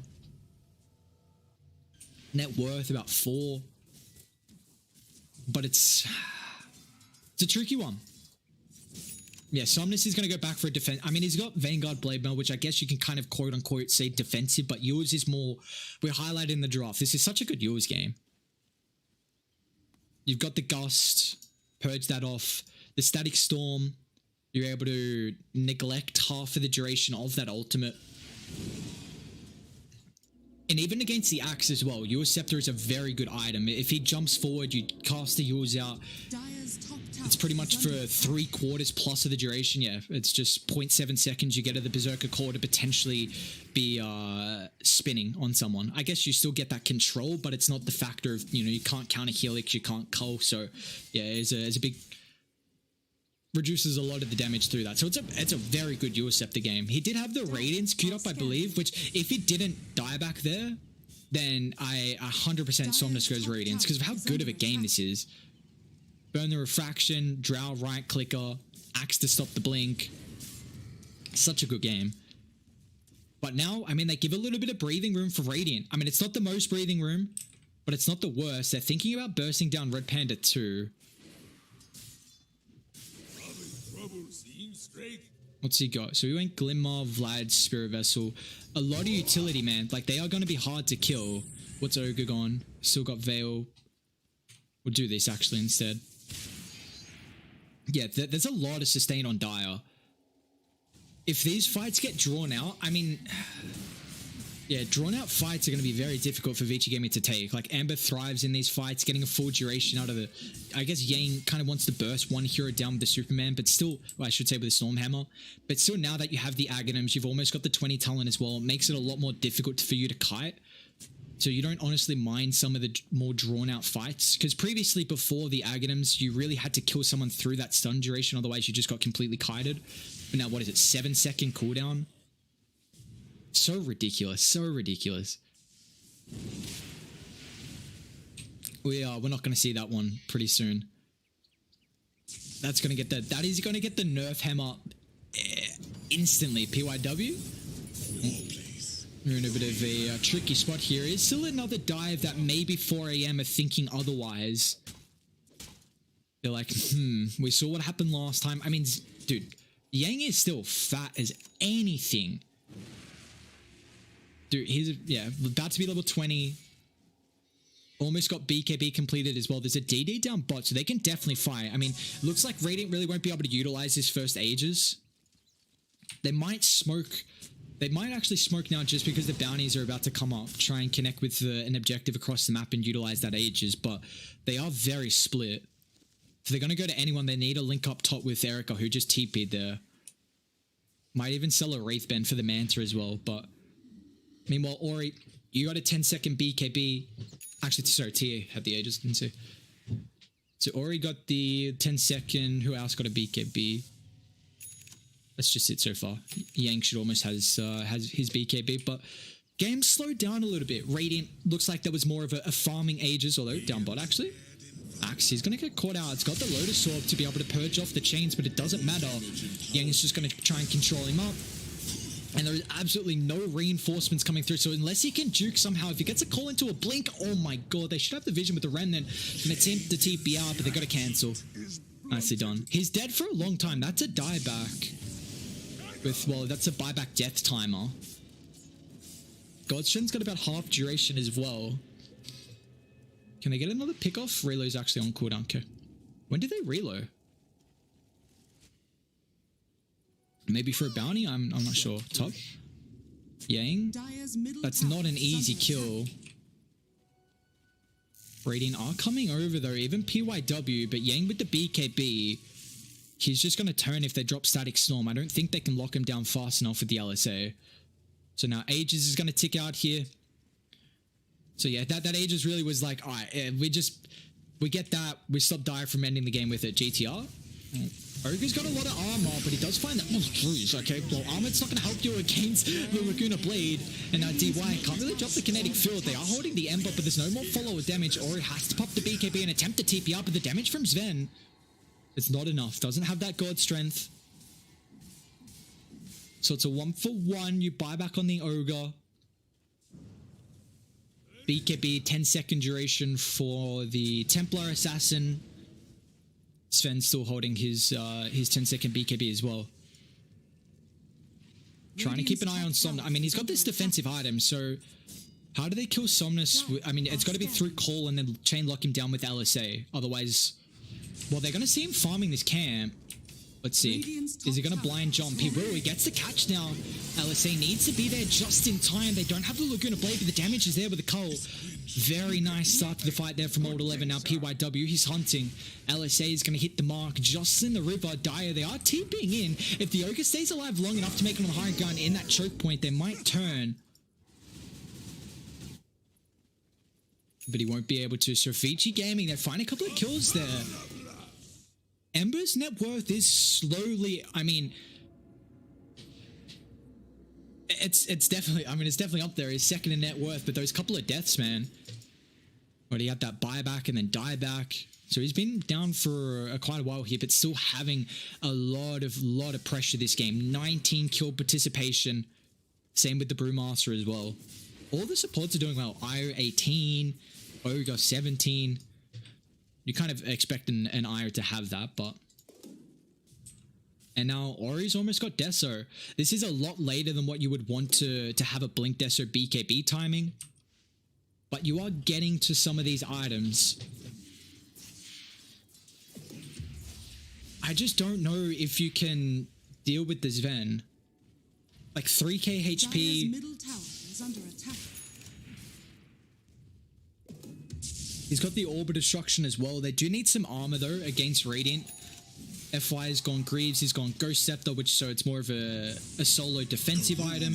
I wonder, I like Ogres going back for the Medallion. I wonder if this Veil probably could have been something else. Stats are nice. He's already got high armor anyway. I don't mind it actually.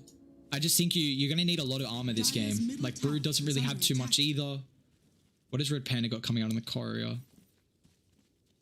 He's got Blink, okay. Well, so like it's not a greatest Lotus Orb game. So you could Shivas for the casual.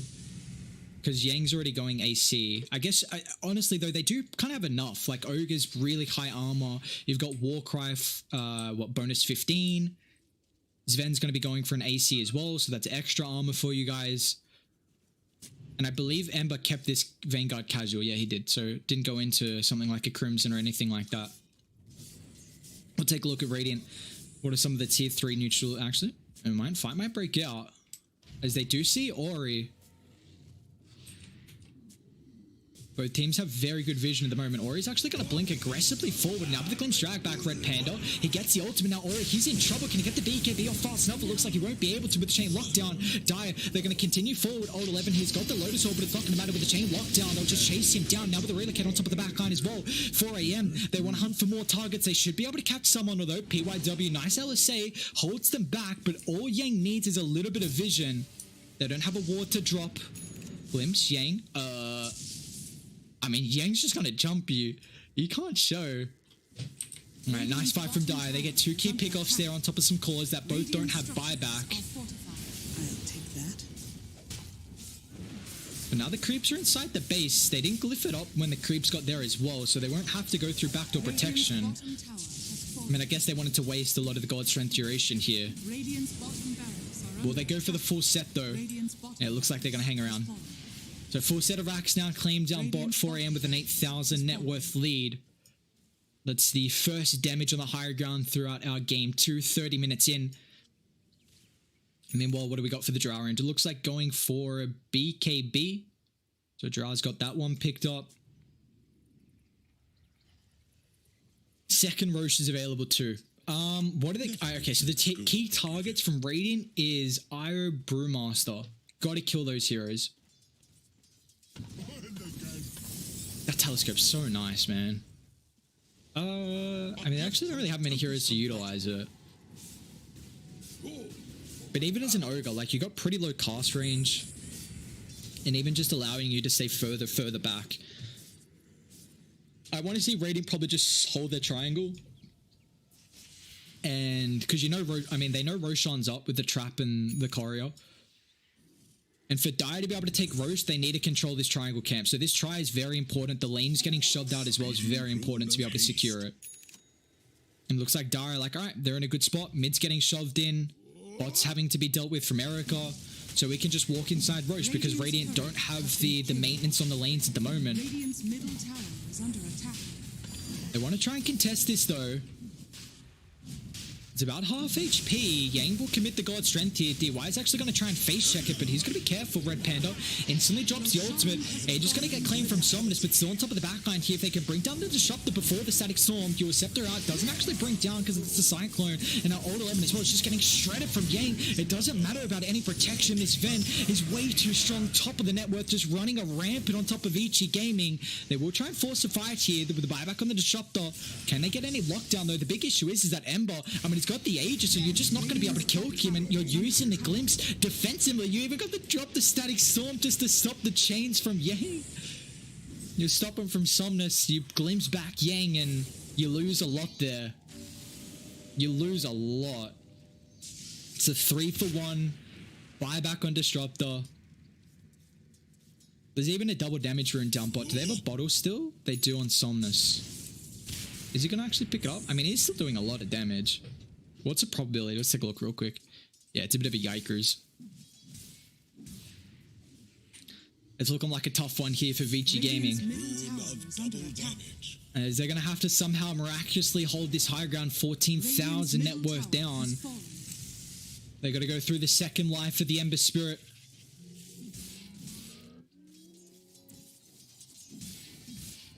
What extra farm can he get? I don't think you get the next wave. He does move really fast. I wish you could see the timer a little bit more. Like, it needs to be higher than what it is. Oh, actually. Okay. Calls off the mark. Do they get the vision for the glimpse? Actually sends him top. F5's like, alright, I'm back with you, Yang. Let's go.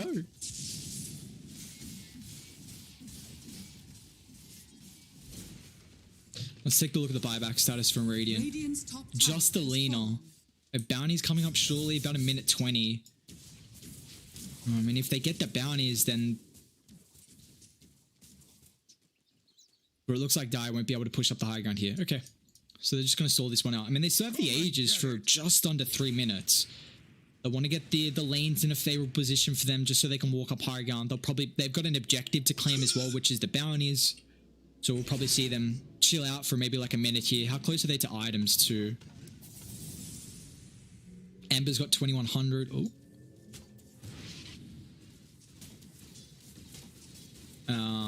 Where's the Ember? There he is. So he's going Shiva's more armor. Did they get the vision of PYW? They might have actually seen him. Ember's sniffing around. PYW. Oh no. He's even got the clumsy net too. Dude, Somnus has had such a baller of a game.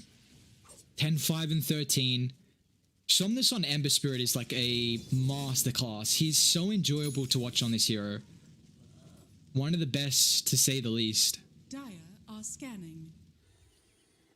They actually stay top. Can they kill him? I mean, he's got Aegis, another minute 40. Probably just try and cut the wave here, I guess, so they aren't able to take that high ground, but Old 11. Well, he's going to get found here. And Io as well is moving incredibly fast, but they don't recognize where he went, so... Oh, they're even DY is going to show on the lane. Okay, that's 100% a dead Disruptor. They're even going to relocate for it. They'll drop the Static Storm, but just 2-3 hit from Sven. A couple of crits, doesn't matter. So Disruptor down 70 seconds, doesn't have buyback. I believe actually that's the death timer for him. But you take a look what Radiant doing. At least they're well aware on how Vici have to play this. You have to somehow delay the game and kite out the Aegis. So cutting top and bot, but mid still shoved in. is And under Yang attack. with the God Strength popped as well. They really want to go high ground ult 11. They're going to drag him back into the core. Can they actually burst him down though? I still got the sustain of Yang. He's got to move forward to try and deal with Ori. The BKB's pop, so they won't have any stun lockdown, but still Ori about to half HP. RedPanda has to give it all ult 11. Look at the damage, so it doesn't matter. The core does nothing. Wow, Dire. They don't give a damn about the axe. Blade Mail on cooldown. They just chunk him, and Vici, they actually call it quits. This game's over. 4 AM, night and day performance from them from game 1 to game 2. Just a completely different team, honestly. I mean, we see the switch up. You know, Yang playing the carry, FY back to support, RedPanda playing the off lane. You know, this is them playing without Eurus, so they kind of feel forced to, and they have that stand-in as well. But big props to 4 AM. Like, this will be now after. Well, so game 1 we saw the IRO banned from 4 AM in the first phase. Now game 2 they picked it up because they had first pick. They even had first pick in game 1. But regardless, game 3 we're going to see a lot of priority in IRO. Whoever has first pick probably won't ban it because they'll pick it up. I imagine. I think that's going to get banned out. And now Vici will be forced to either ban the IRO or... because they've been banning Undying and Slaughter in, I believe, both game 1 and game 2. So now that 4 AM absolutely dumps it on the IO, the Vici Gaming are going to have to try and change up with that first phase drafting. And this is going to allow 4 AM to potentially get that Undying, which they've looked very strong on. Even potentially getting the Phoenix Mars combo, which they've been picking up a lot throughout their games as well. So this is now that game 2 gives them a little bit more flexibility with this next draft that's about to come up. So an incredible performance from 4 AM, just tying up the series. It's their debut in the China Pro Cup season too. And you know, even though they're playing with a stand-in, playing in some unconventional positions for a lot of these players, they are still looking incredibly good. Just the understanding of this power spike where they knew how strong, tanky, and how much damage they had early just with the Ember being able to chase down TA. And this is the thing, you got a draw range of TA, the first kind of 15, 20-ish minutes, you know, I'd say 15, you don't really do a whole lot. So Dire were just so aware that they needed to just put pressure on towers, infiltrate the jungle, get deep vision, and just by doing this, it also allowed Sven just to completely free farm. So 4 AM, a beautiful understanding of how they needed to play the early game is able to guarantee them a game 2 victory, and we'll see how they're going to end up performing in the full series best of 3. But we'll take a short break, ladies and gentlemen. Game 3 right around the corner.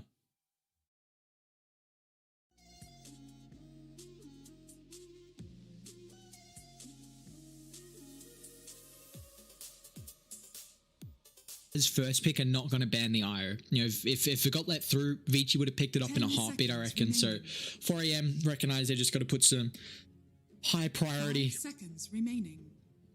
Considering how well both these teams are able to play with that hero, like they really can shine. And Vici, they're actually going to go for a Slaughter Morana opener. And I wouldn't be surprised if 4 AM... I was going to say Rubik Mars actually, but I think you might not want to pick your Mars up this early because I think you want a hard dispel against Slaughter Morana. They're actually going to go back into the Ogre, which...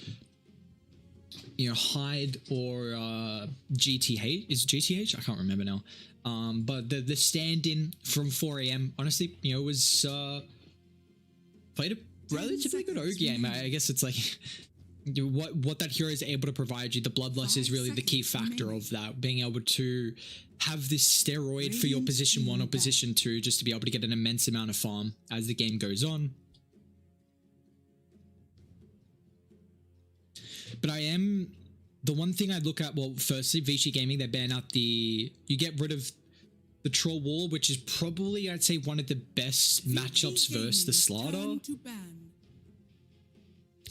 And then I wonder how they're going to try and play around with this second phase as well. We've seen a lot of Slaughter Phantom Assassins laying combinations in the draft. That's already getting taken care of from 4 AM.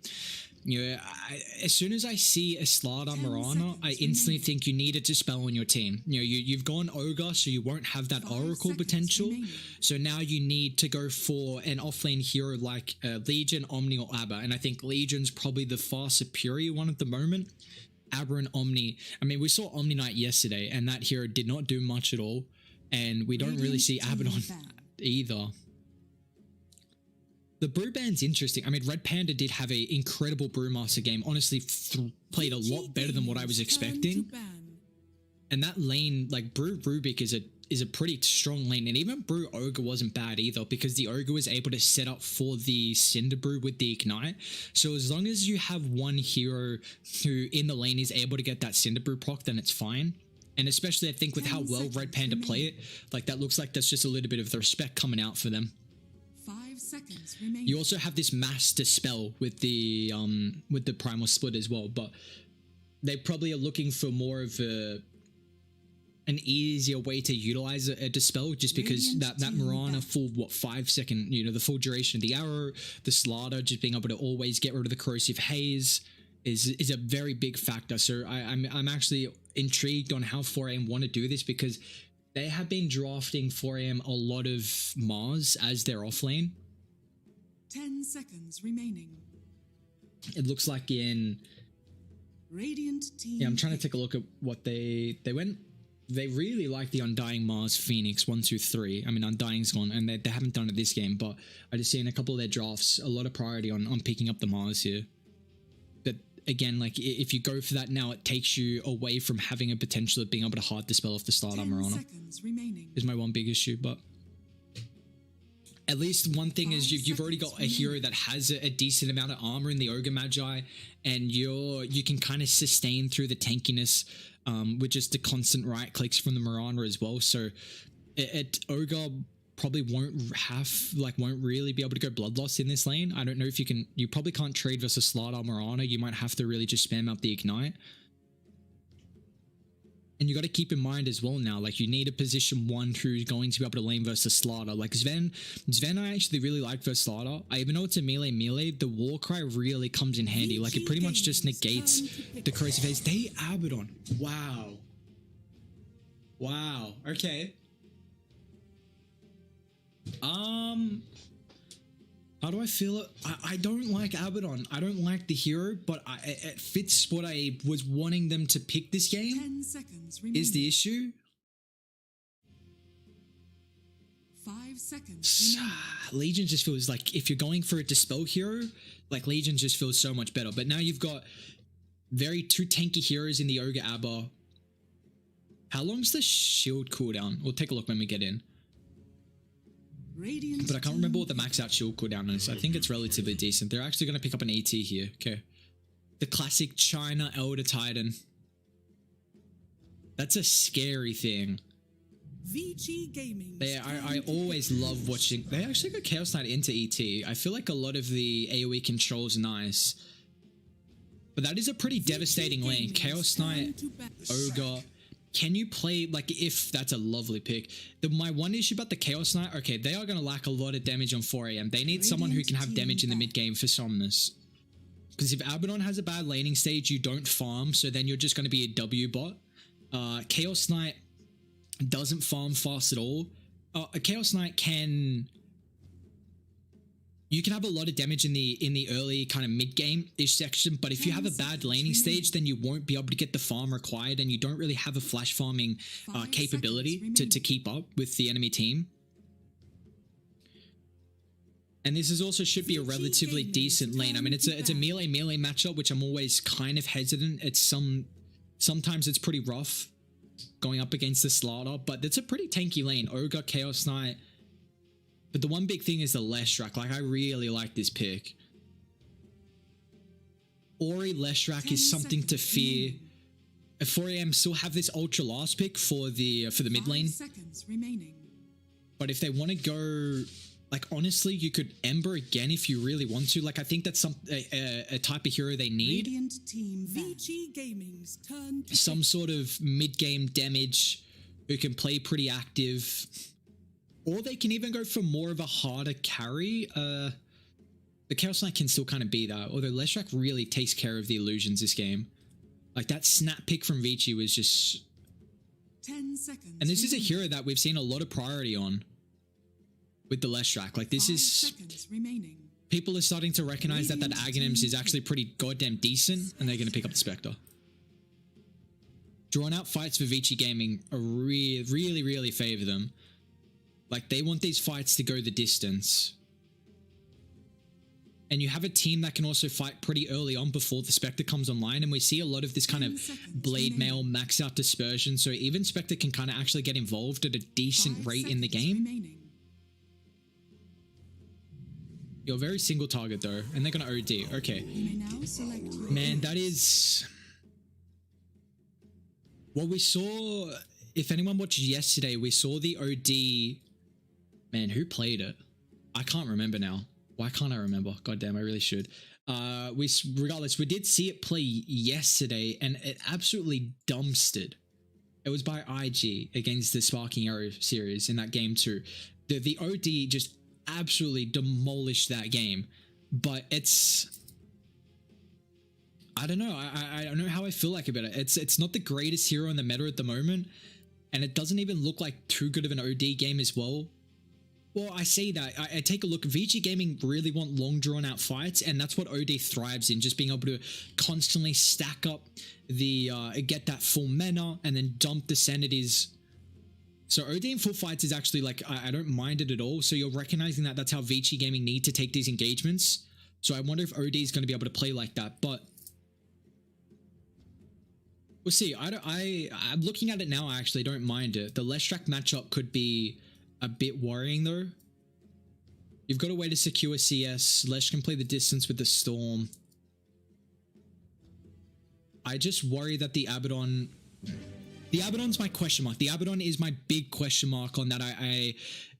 We don't really see the hero too much, and I'm just worried that it's literally just going to be an aphotic shield bot on the back line and just trying to protect the OD or protect the Chaos Knight if they get jumped as well. But ladies and gentlemen, we are going the full distance here as Vici Gaming against 4AM.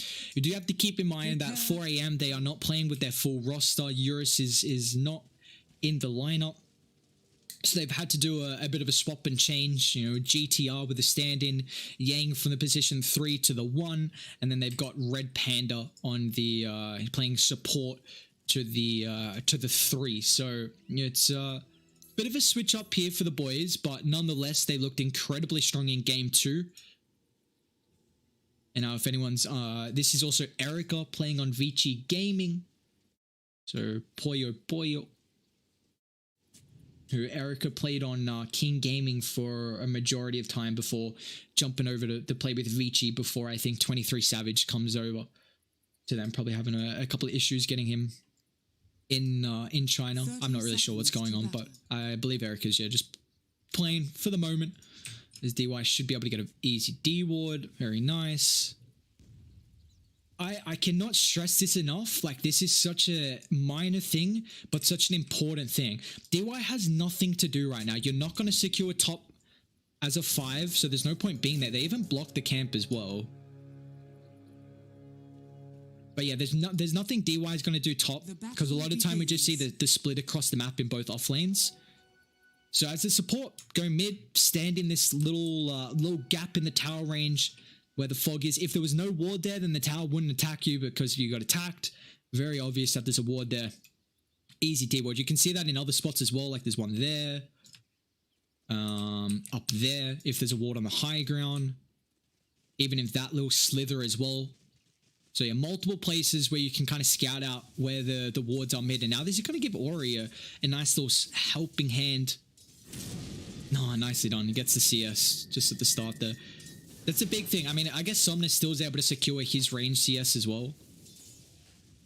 But I wanted to take a look at the Abaddon W. Maxed out 6 seconds. So that's a pretty short cooldown with W.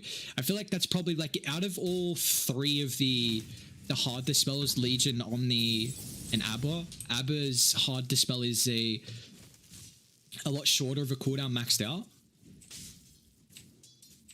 Wait, what? You can block the camp there? I didn't know that. Okay.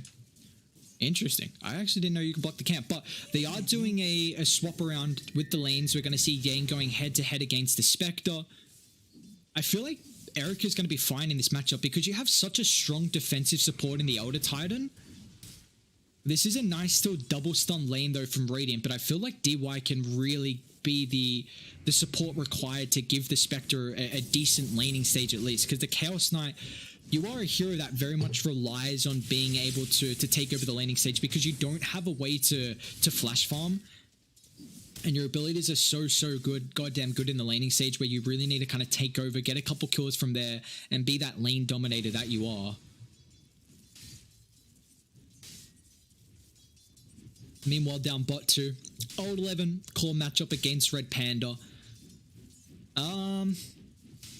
Probably just gonna trade farm here, I imagine. I feel like Slaughter, probably level 5, might be able to bully out RedPanda.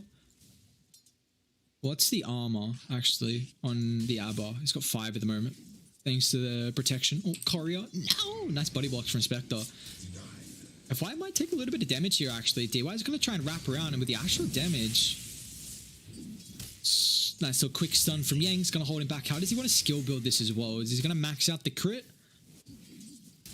Because he doesn't have too much mana at the moment, unless he's bringing some out. No, he's actually gone Glover Haste. So, yeah, because he's casted a lot of mana early on. Radiant's bottom tower Doesn't really have much down bot though. RedPanda, he's in trouble here. That last right click from PYW after the leap forward is going to be able to secure first blood. Beautifully done. Every level you get in Bash of the Deep is a little bit of a damage spike. PYW. Has been killed. Believe you revealed there's a ward there? Because the creep from that tree fog, I think it was still hiding in like that slither. So, might have revealed actually that there's a ward there. We'll see if that gets dewarded straight away or not. But nicely done. They get first blood down bot. You also get a cheeky Courier snipe as well. And well, how's this mid matchup going? OD's got a very good damage advantage, but Leshrac is always able to kind of CS with that Lightning Storm. You can play the distance as well. So it keeps you away from the OD, just constantly astraling you to secure the CS deny or not. Actually tried to secure his own now, so I'm just going to take some damage. So he'll be fine. Looks like a lot more the action is going to be where the side lanes are. OD Leshrac, kind of a snooze fest. I don't know why I went back down. I mean, it's always entertaining to watch mid. That's always the lane it seems like to keep an eye out for is Yang. Chucks up the stun. It is at 3 seconds, so he went 2-0-2. So just, I guess, trying to utilize the stick to keep his mana pool this game. Visibility. Somnus is also going to cancel out the refill bottle from the Leshrac, which is pretty important. We didn't see any supports rotating from either side to try and fill up that bottle. So very nicely done just being able to snag that away. I mean, Ori's still got at least one bottle charge to be able to utilize. Denied. But this is kind of where he's actually gone 1-2-2. I've seen a couple of Leshers go like 2-0-2. Lightning Storm is really good versus range gear, and especially in this lane as well, where you just want that extra couple of levels so you can CS, because you know the OD is just going to run at you, astral, secure his range, get the deny, so the Lightning Storm's going to help out. And it's also really nice to help set up for your split earth, but then you don't want to put too many points into it, because then you don't have the edict maxed out around the kind of 10-minute catapult wave where you can put pressure on towers. As Mirana actually, can they kill him before they get the silence out? The stick charges are going to give the health back to the Mirana. Now they might think about trying to turn this. Old 11 has got the bash charges ready, but PYW trying to, you know, not able to land a straight arrow. Although GTR, no, he's right. Okay, what's he losing now? One melee, probably missed another melee. Is he going to get in range for that? No, he doesn't get in range for that either. So misses a couple of creeps making the movement. But they are going to get on top of RedPanda. Arrow connects. The damage is high at the moment. RedPanda gets the shield out, but it's not going to matter. Nicely done from Vici Gaming. PYW might fall. He's got stick and a TP if need be. What level is Ignite to? It's level 2. Okay. I guess you want to max Ignite if you got a Bassi. No point on not really having that. Just spamming Bloodlust with a little bit of mana regen, but no kills yet for 4 AM, so we're trying to get situated with the stage, the laning stage. This is... Am I worried that they're not finding as much up top? I mean, I guess, like I said, the Elder Titan is such a strong defensive support even though you've got a double stun lane and a pretty high kill threat lane, honestly, with the Rubik Chaos Knight, I just think it comes back to the stage of an Elder Titan 5 in a lane where, you know, Spectre's definitely not the worst laner, but you can be relatively passive. It's also very hard to kill you considering 3 points in the dispersion.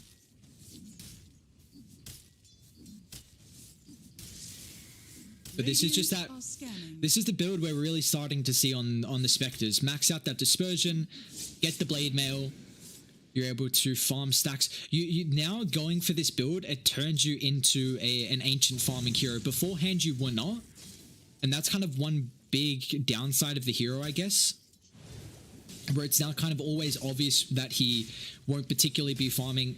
Ogre's 100% dead here. Oh, actually, they get the shield off. But with the level 6 coming through from the Slaughter, the damage amplification, okay, never mind, not 100% dead, was very close to it. Now, meanwhile, top, Somnus with the rotation up, they find the Elder Titan. So DY will fall. That's the first kill of the game here for 4 AM. They're still thinking about getting aggressive, though, as Slaughter just runs back into the stun. And now Somnus is going to TP down bot. They won't be able to get on top of PYW, although they're slow. There's a decent amount here. So 2 quick kills. 4M gonna equal up the kill count.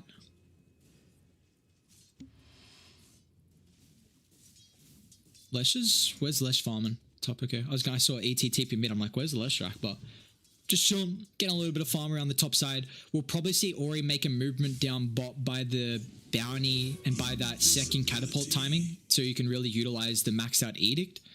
Or he's actually thinking about going top, but this is gonna get scouted out from Radiant. So Yang has to TP out instantly, and yeah, he will do so. So nicely done.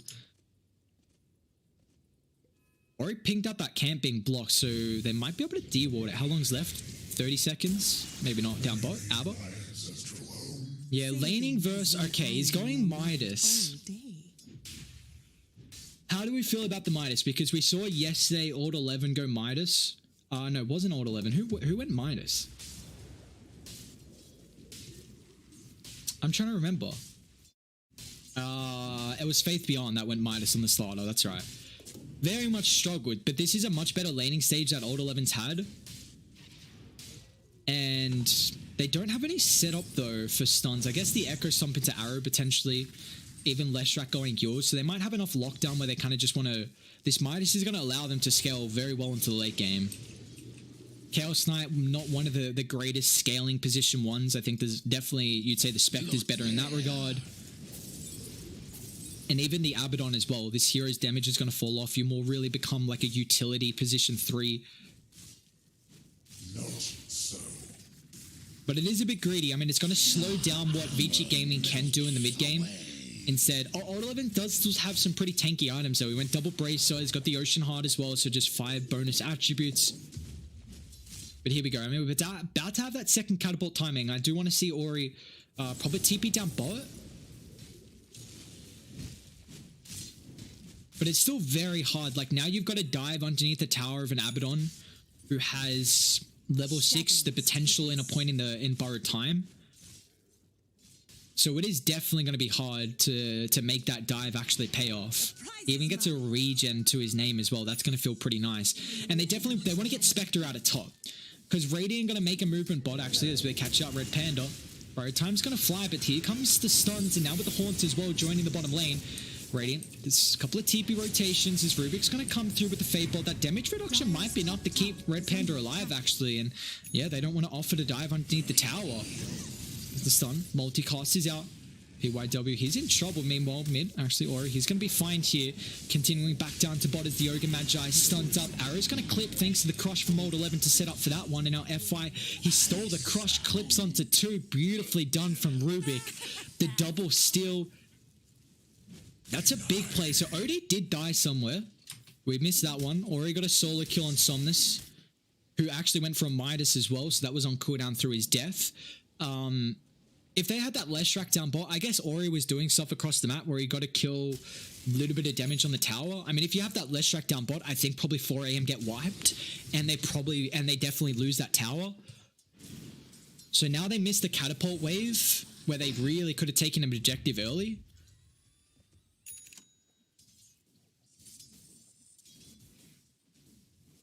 Here we go. Die. They're going to smoke up. Dude, Spectre's weak as hell. Trying to take the stack. All right. Well, here comes the movement. Ori, smoke pop. He's got the Eurus scepter too, so easy setup. FY, not long for the world. TY takes the kill.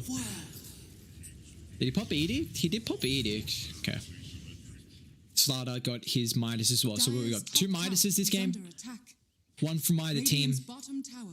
Radiant, they're going for their own smoke play. Now, Old 11 is pretty tanky. And without maxed out crit, that's going to be a pretty hard kill to find. And Radiant don't have this way to take objectives early. Like, OD, not the greatest tower hitter. Chaos Knight's not the greatest tower hitter either as PYW. Radiant's bottom tower has fallen. He's just trying to... He's playing the dead lane. Wanting to... This tower is going to eventually fall. And no one wants to be here, though. You can kind of... You probably put the ET there and honestly defend it if you want to. There's no haunt. Lesh is super strong right now. But yeah, it's the fact that Mirana's just going to TP top. Delays this tower dying from, I think, 2 extra waves. Maybe just 1 extra wave. So now it gives you more of an opportunity. You see DY shoving out bot. Ori's taking the jungle. Erica's farming up an ancient stack. So the fact that Dai get that T1 tower down bot first, and now Ori even potentially finding a kill as well.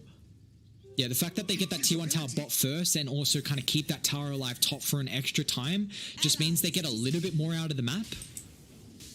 Ori, TP's in. Do they have a sentry? Yeah, GTR's going to drop one. They will burst him down with that Sanity's Eclipse. It's only level 1, but it should be enough. One thing I haven't brought up is that they have the Ogre OD combo. I really like OD with someone who's going to amplify your attack speed. Because that pure damage coming through from the Q, even going to stack up, get those Sanity's charges. PYW. Not really the target they want to try and kill for the smoke gank, but they'll take what they can get. An end to ill omen. But is it? I mean, I guess it's a 3 times killing spree, so it seems like it's a little bit more worth it than not. And now with that pick off, they're going to try and link up with Yang, who's hunting. They saw Moonlight Shadow, actually, so that I don't know if Dire have been able to scout this out. I mean, they're now aware of it. With Yang showing mid. Dire's middle tower is under attack. Dire's structures. But they feel pretty tanky. I'm going to try and put pressure on top of the T1 tower mid. Can Radiant can Dire defend this? I mean, Slaughter Midas, you feel like you just want to farm till that next item. Whereas OD Midas is still like you... Yeah. He's actually really farmed on OD. He's had a pretty good game so far. On top of Somnus. 2-1-0, 103 loss. It's second highest in the game so far. So they'll force a couple of rotations mid. Not too much is going to come of it.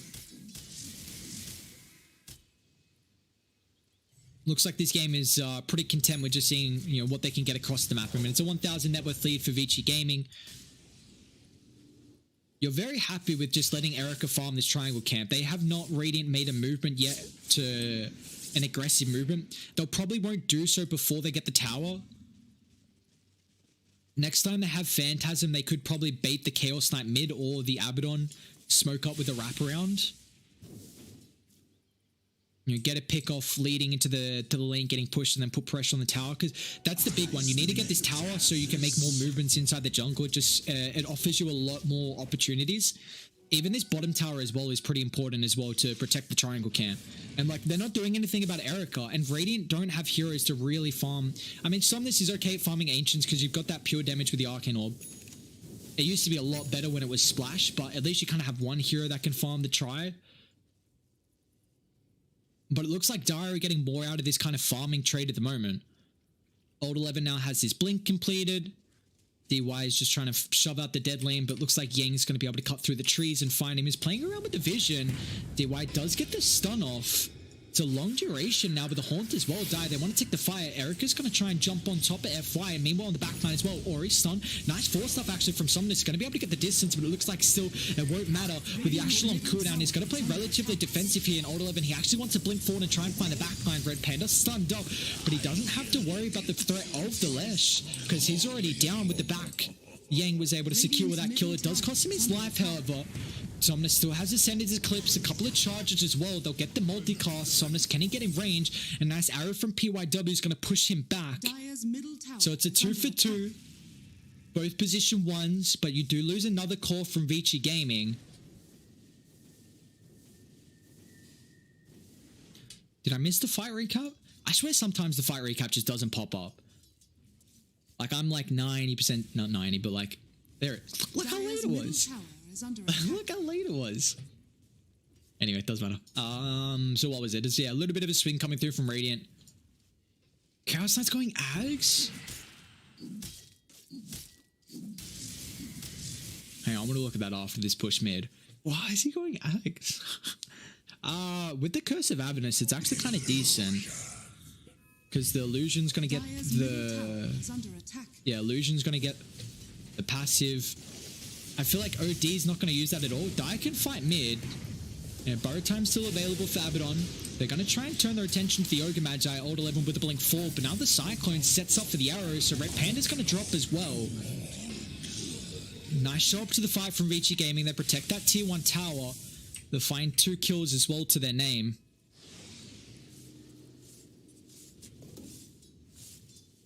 What has Erica got? Yasha, so working on the Manta. Okay. Somnus is very farm though. 3-1-1. This Midas really paying off for him. Seeing Slaughter's involvement after the Midas as well. So this is a much better Midas game for a Slaughter than what we saw yesterday. He didn't really get punished too much for this item. One of the boys are kind of just chilling out, seeing what they can get. But I mean, we're 17 minutes in, about to be 18 minutes in. Pretty much just a kill a minute, just under. Dire's middle tower is under attack. A decent experienced lead for Dire. They've got a very big win probability though. 82%. Not what I would expect, honestly, with how this game is looking.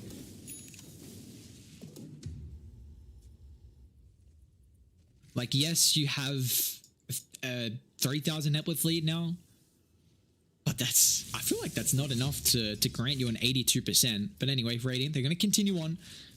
I've got very good vision on the back, so they see everything. Radiant got a nice aggressive ward as well, Old 11. Busy want to jump. Nice crush onto 3 with the Haunt follow-up as well. Erica's falling incredibly low key. He's got to be careful. They'll bring down the Abba. So they'll bring down the Ogre. And now with the wraparound, even Yang wanting to get involved as well. They stole the Haunt? What? How is he still Haunt? Anyway, so they get that tower. That is a lot of force from Dire. Haunt down, 5 rotation from Vici to just get the kill on the Ogre. Radiant's bottom tower is under attack. So it's, yeah, I'd say pretty worth it for 4 AM. You get that big tier 1 tower. Now they're even posturing around Roshan as well. Well, they've got Vlad's. They've got a lot of sustain. Dire are scanning. And the scan connects. All right. Let's see how Dire can take the fight. It's going to be really difficult to take this now, the fact that Elder Titan has scouted this one out. Such an annoying hero. Oh. Radiant's middle tower is under Instant. attack. That's a nice thing. That's why you need some hard dispel against the Mirana. Radiant structures are fortified. And they're taking it down pretty fast here. Actually, the jump off to the side. GTR is going to get caught. So once again, the Ogre Magi falling at the start of the fight. But you got to be careful because Somnus is stacking up the charges here for the Senators. If this fight does drag out, he's definitely the beast mode at the moment here, but the Scepter setup, F5 will end up falling. They protect him with the shield for a little bit, but now Old 11 as well. Rubik's going to try and buy back and rejoin the fight, but the mobility that's coming through from Vici Gaming, they're doing an incredible job, and now with the choke point fight, Echo Storm controlling up for this Earth Splitter, but they have the Astral, some couple defensive abilities, making it very difficult for Vici Gaming to heavily commit, going into the Abaddon Aphotic Shield, going into the Astral Imprisonment as well from the Outward Devour. It does make it a bit awkward to heavily commit to the enemy team. So they force out the buyback on the Rubik. Once again, GTR is going to end up dying. He also does go back again for the Veil, which we saw last game. And you got a couple more heroes that's really going to be able to utilize the Veil. Now, Radiant, they're going to smoke up. DY playing this high ground. Smoke might end up getting popped. He's going to scout them all out. That pickup should actually secure them Roche, because the ET was the one thing they were worried about. That's actually, I mean, you wouldn't really be like a smoke for position 5, doesn't seem worth it, but the Elder Titan is the hero that is delaying this Roche. That's pretty, and there you go, he's forced to buyback. So now Radiant, are they going to hard commit for it? I love this buyback. ET's so aware that if he's not alive, then Radiant can take that one for free. So they kite the fight back on the high ground, but Old 11, he's rapping through. They might clean off FY, which will be a dieback. They get the telekinesis out just before this bash, but it's not going to matter as Erica commits with the Haunt. He's got the clumsy net. They still see the rest of Radiant as well, so they've got to be careful. Die going to drop the ward on the high ground. Arrow connects. Abaddon still has his bow time to be able to utilize here. They've got to be careful. Somnus on the backline is going to start stacking up the ultimate charges.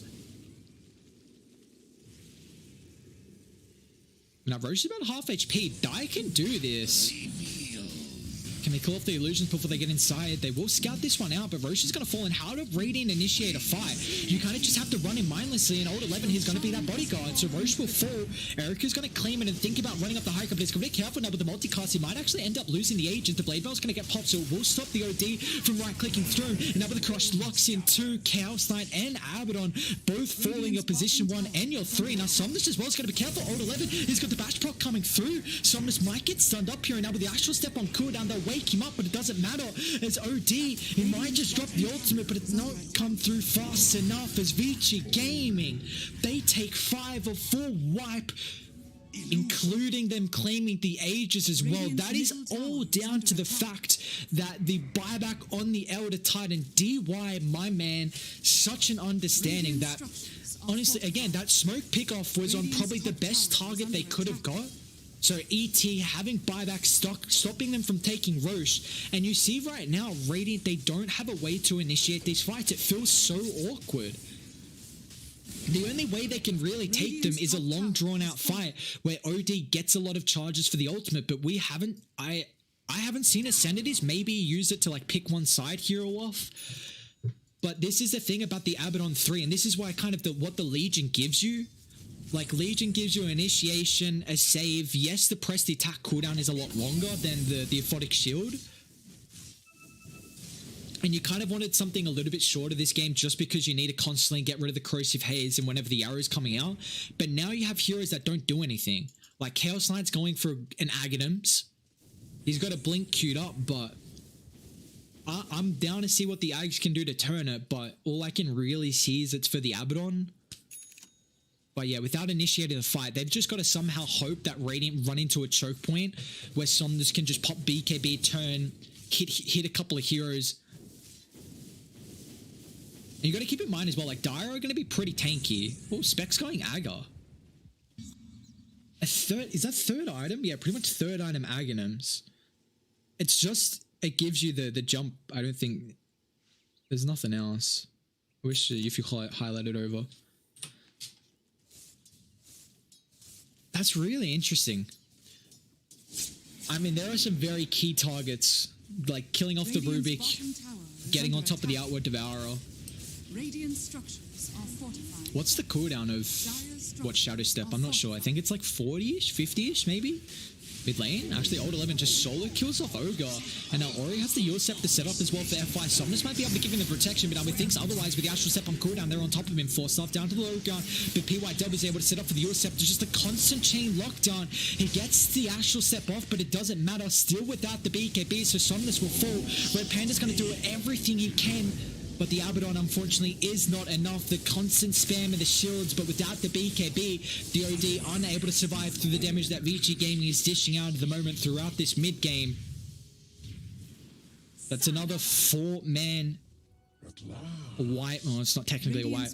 Another 4-man diddly-do. And Old 11, uh-oh. Man, Slaughter has been catching heroes left, right, and center. Yang's going to get picked off once again. It's been a really good performance from Old 11. Like, a really good performance. Even ET went Veil. He does have Lash, so. Man, this is a hell of a game that Vici Gaming are playing. 15,000 net worth lead, 25 minutes of the game. I mean, we saw there was like an 82% probability when Vici Gaming only had like a 3,000 net worth lead. So it's 99%. I mean, they are so far ahead. Like, this is a ridiculous amount. This is my issue, which is what I highlighted in the draft. Like, Abaddon's going to turn into a hero who's literally just using a Aphotic Shield to protect your teammates. Chaos Knight, if you don't have a good laning stage, then that's like, you're a lane dominating hero. You don't flash farm. And then he's 1, 3, and 2. So you see 157 last hits his the second lowest out of the cores, and of course Abaddon's going to be the lowest because that hero doesn't farm at all either. So this is a difficult game for 4am if they fall behind. Like, they had to really just come out in the laning stage. So now it's pretty much just on the OD. Bottom tower is under attack. Let's take a look. 35-second cooldown. Okay. I'm gonna smoke up Dire. They see Yang, they see GTR as well, so they're... And Radiant don't have very good vision inside this vicinity, and they're probably even going to catch out RedPanda. We'll make it a bit awkward here, but, I mean, he's away from the rest of the team. And it looks like, I mean, one hero comes in towards the tier 2 tower, that's F5, and now with the Scepter, just kites the borrowed time. He's actually able to get away here. Meanwhile, top of the horn, Erica's chasing Somnus. This is a more of an important target here. Now with the clumsy net. Oh, Somnus, the Astral's on cooldown. He can't do anything. This is such a nice thing about the Spectre. The OD, when heroes get on top of you, like, and you can use the Astral set once, but because it doesn't have like a blink to disengage out of the Astral, they're just going to hold on him, make it so he can't right click and get this drawn out fight. Both down, they do not have buyback and... Oh, arrow? Oh, that was actually so close. If I didn't turn to telekinesis, I believe he gets stunned there. Old 11, he's just gonna blink up on the high ground. They actually don't give a shit, man. Chaos Knight will die. They'll catch up the Ogre Magi as well. The arrow just connects from PYW. One to another, to another. It's a godlike streak for Erica. Mega kill streak for Ori. And, I mean, that's... I don't know how you come back. You're probably going to have to... You've got a tier 2 tower top, so you're not going to get Megan, and Dire can't end this game, so... They'll probably try and stay out, maybe go for like one desperation smoke movement. But RedPanda? I mean, he's got the borrowed time, but look at the damage, man. If they can chain lock him down as well, they might just kill him a secondary time. Well, they force the ultimate down for 40, and now RedPanda can't play aggressive to protect this bottom tower. Okay, that's a big item. OD does have BKB now, but with the Barret time already popped previously, so I'm just going to try and charge it up. With the get first hit bash and Somnus, he chucks down the ultimate. I mean, it kills off the Slaughter, but it looks like it doesn't really matter now that BKB Insanity's Eclipse utilized for just one kill. And now Yang on top of the backline, instantly Illusion's going to get taken away thanks to the less track of the point-blank stun from PYW. They just don't give a damn now. One hero to the next as Rubik stunned up with the Echo Stomp. F5's going to get a little bit of space with the force stuff. Somnus is still doing a decent amount of deep share as DY is just going to brute force forward. Oh, still falling low though. You got to be careful. I mean, if you dive an outward Devourer... Wow, they actually don't get the full set of racks because Vici Gaming dive a bit too far there. Or do they? Never mind. Looks like they might. Somnus has still got some stacks in the Sanities. If they can get the stun, does he have the shield to come through? Erica on the back line going to try and deal with the Rubik. Will be able to do so successfully. Now Somnus as well as the next target of Force Love's going to give him a little bit better positioning. So they'll turn their attention back to the Abaddon, who's away from any protection of heroes. And without the borrowed time, he'll end up falling as well. Just Vici Gaming. The thing about the Spectre with his Aghanims is he can get involved so constantly, just jumping the back. You see when they actually just call it. This game's over. A very good Game 3 performance from Vici Gaming. A 2-1 series victory. You've got to keep in mind, you know, this is 4am playing with a stand-in. They're playing with GTR. You know, Eurus is not in the one. A couple of their players are playing in different positions. So you kind of have to keep that in the back of your mind that they're kind of playing with a little bit of a handicap, I guess. But I wonder how much this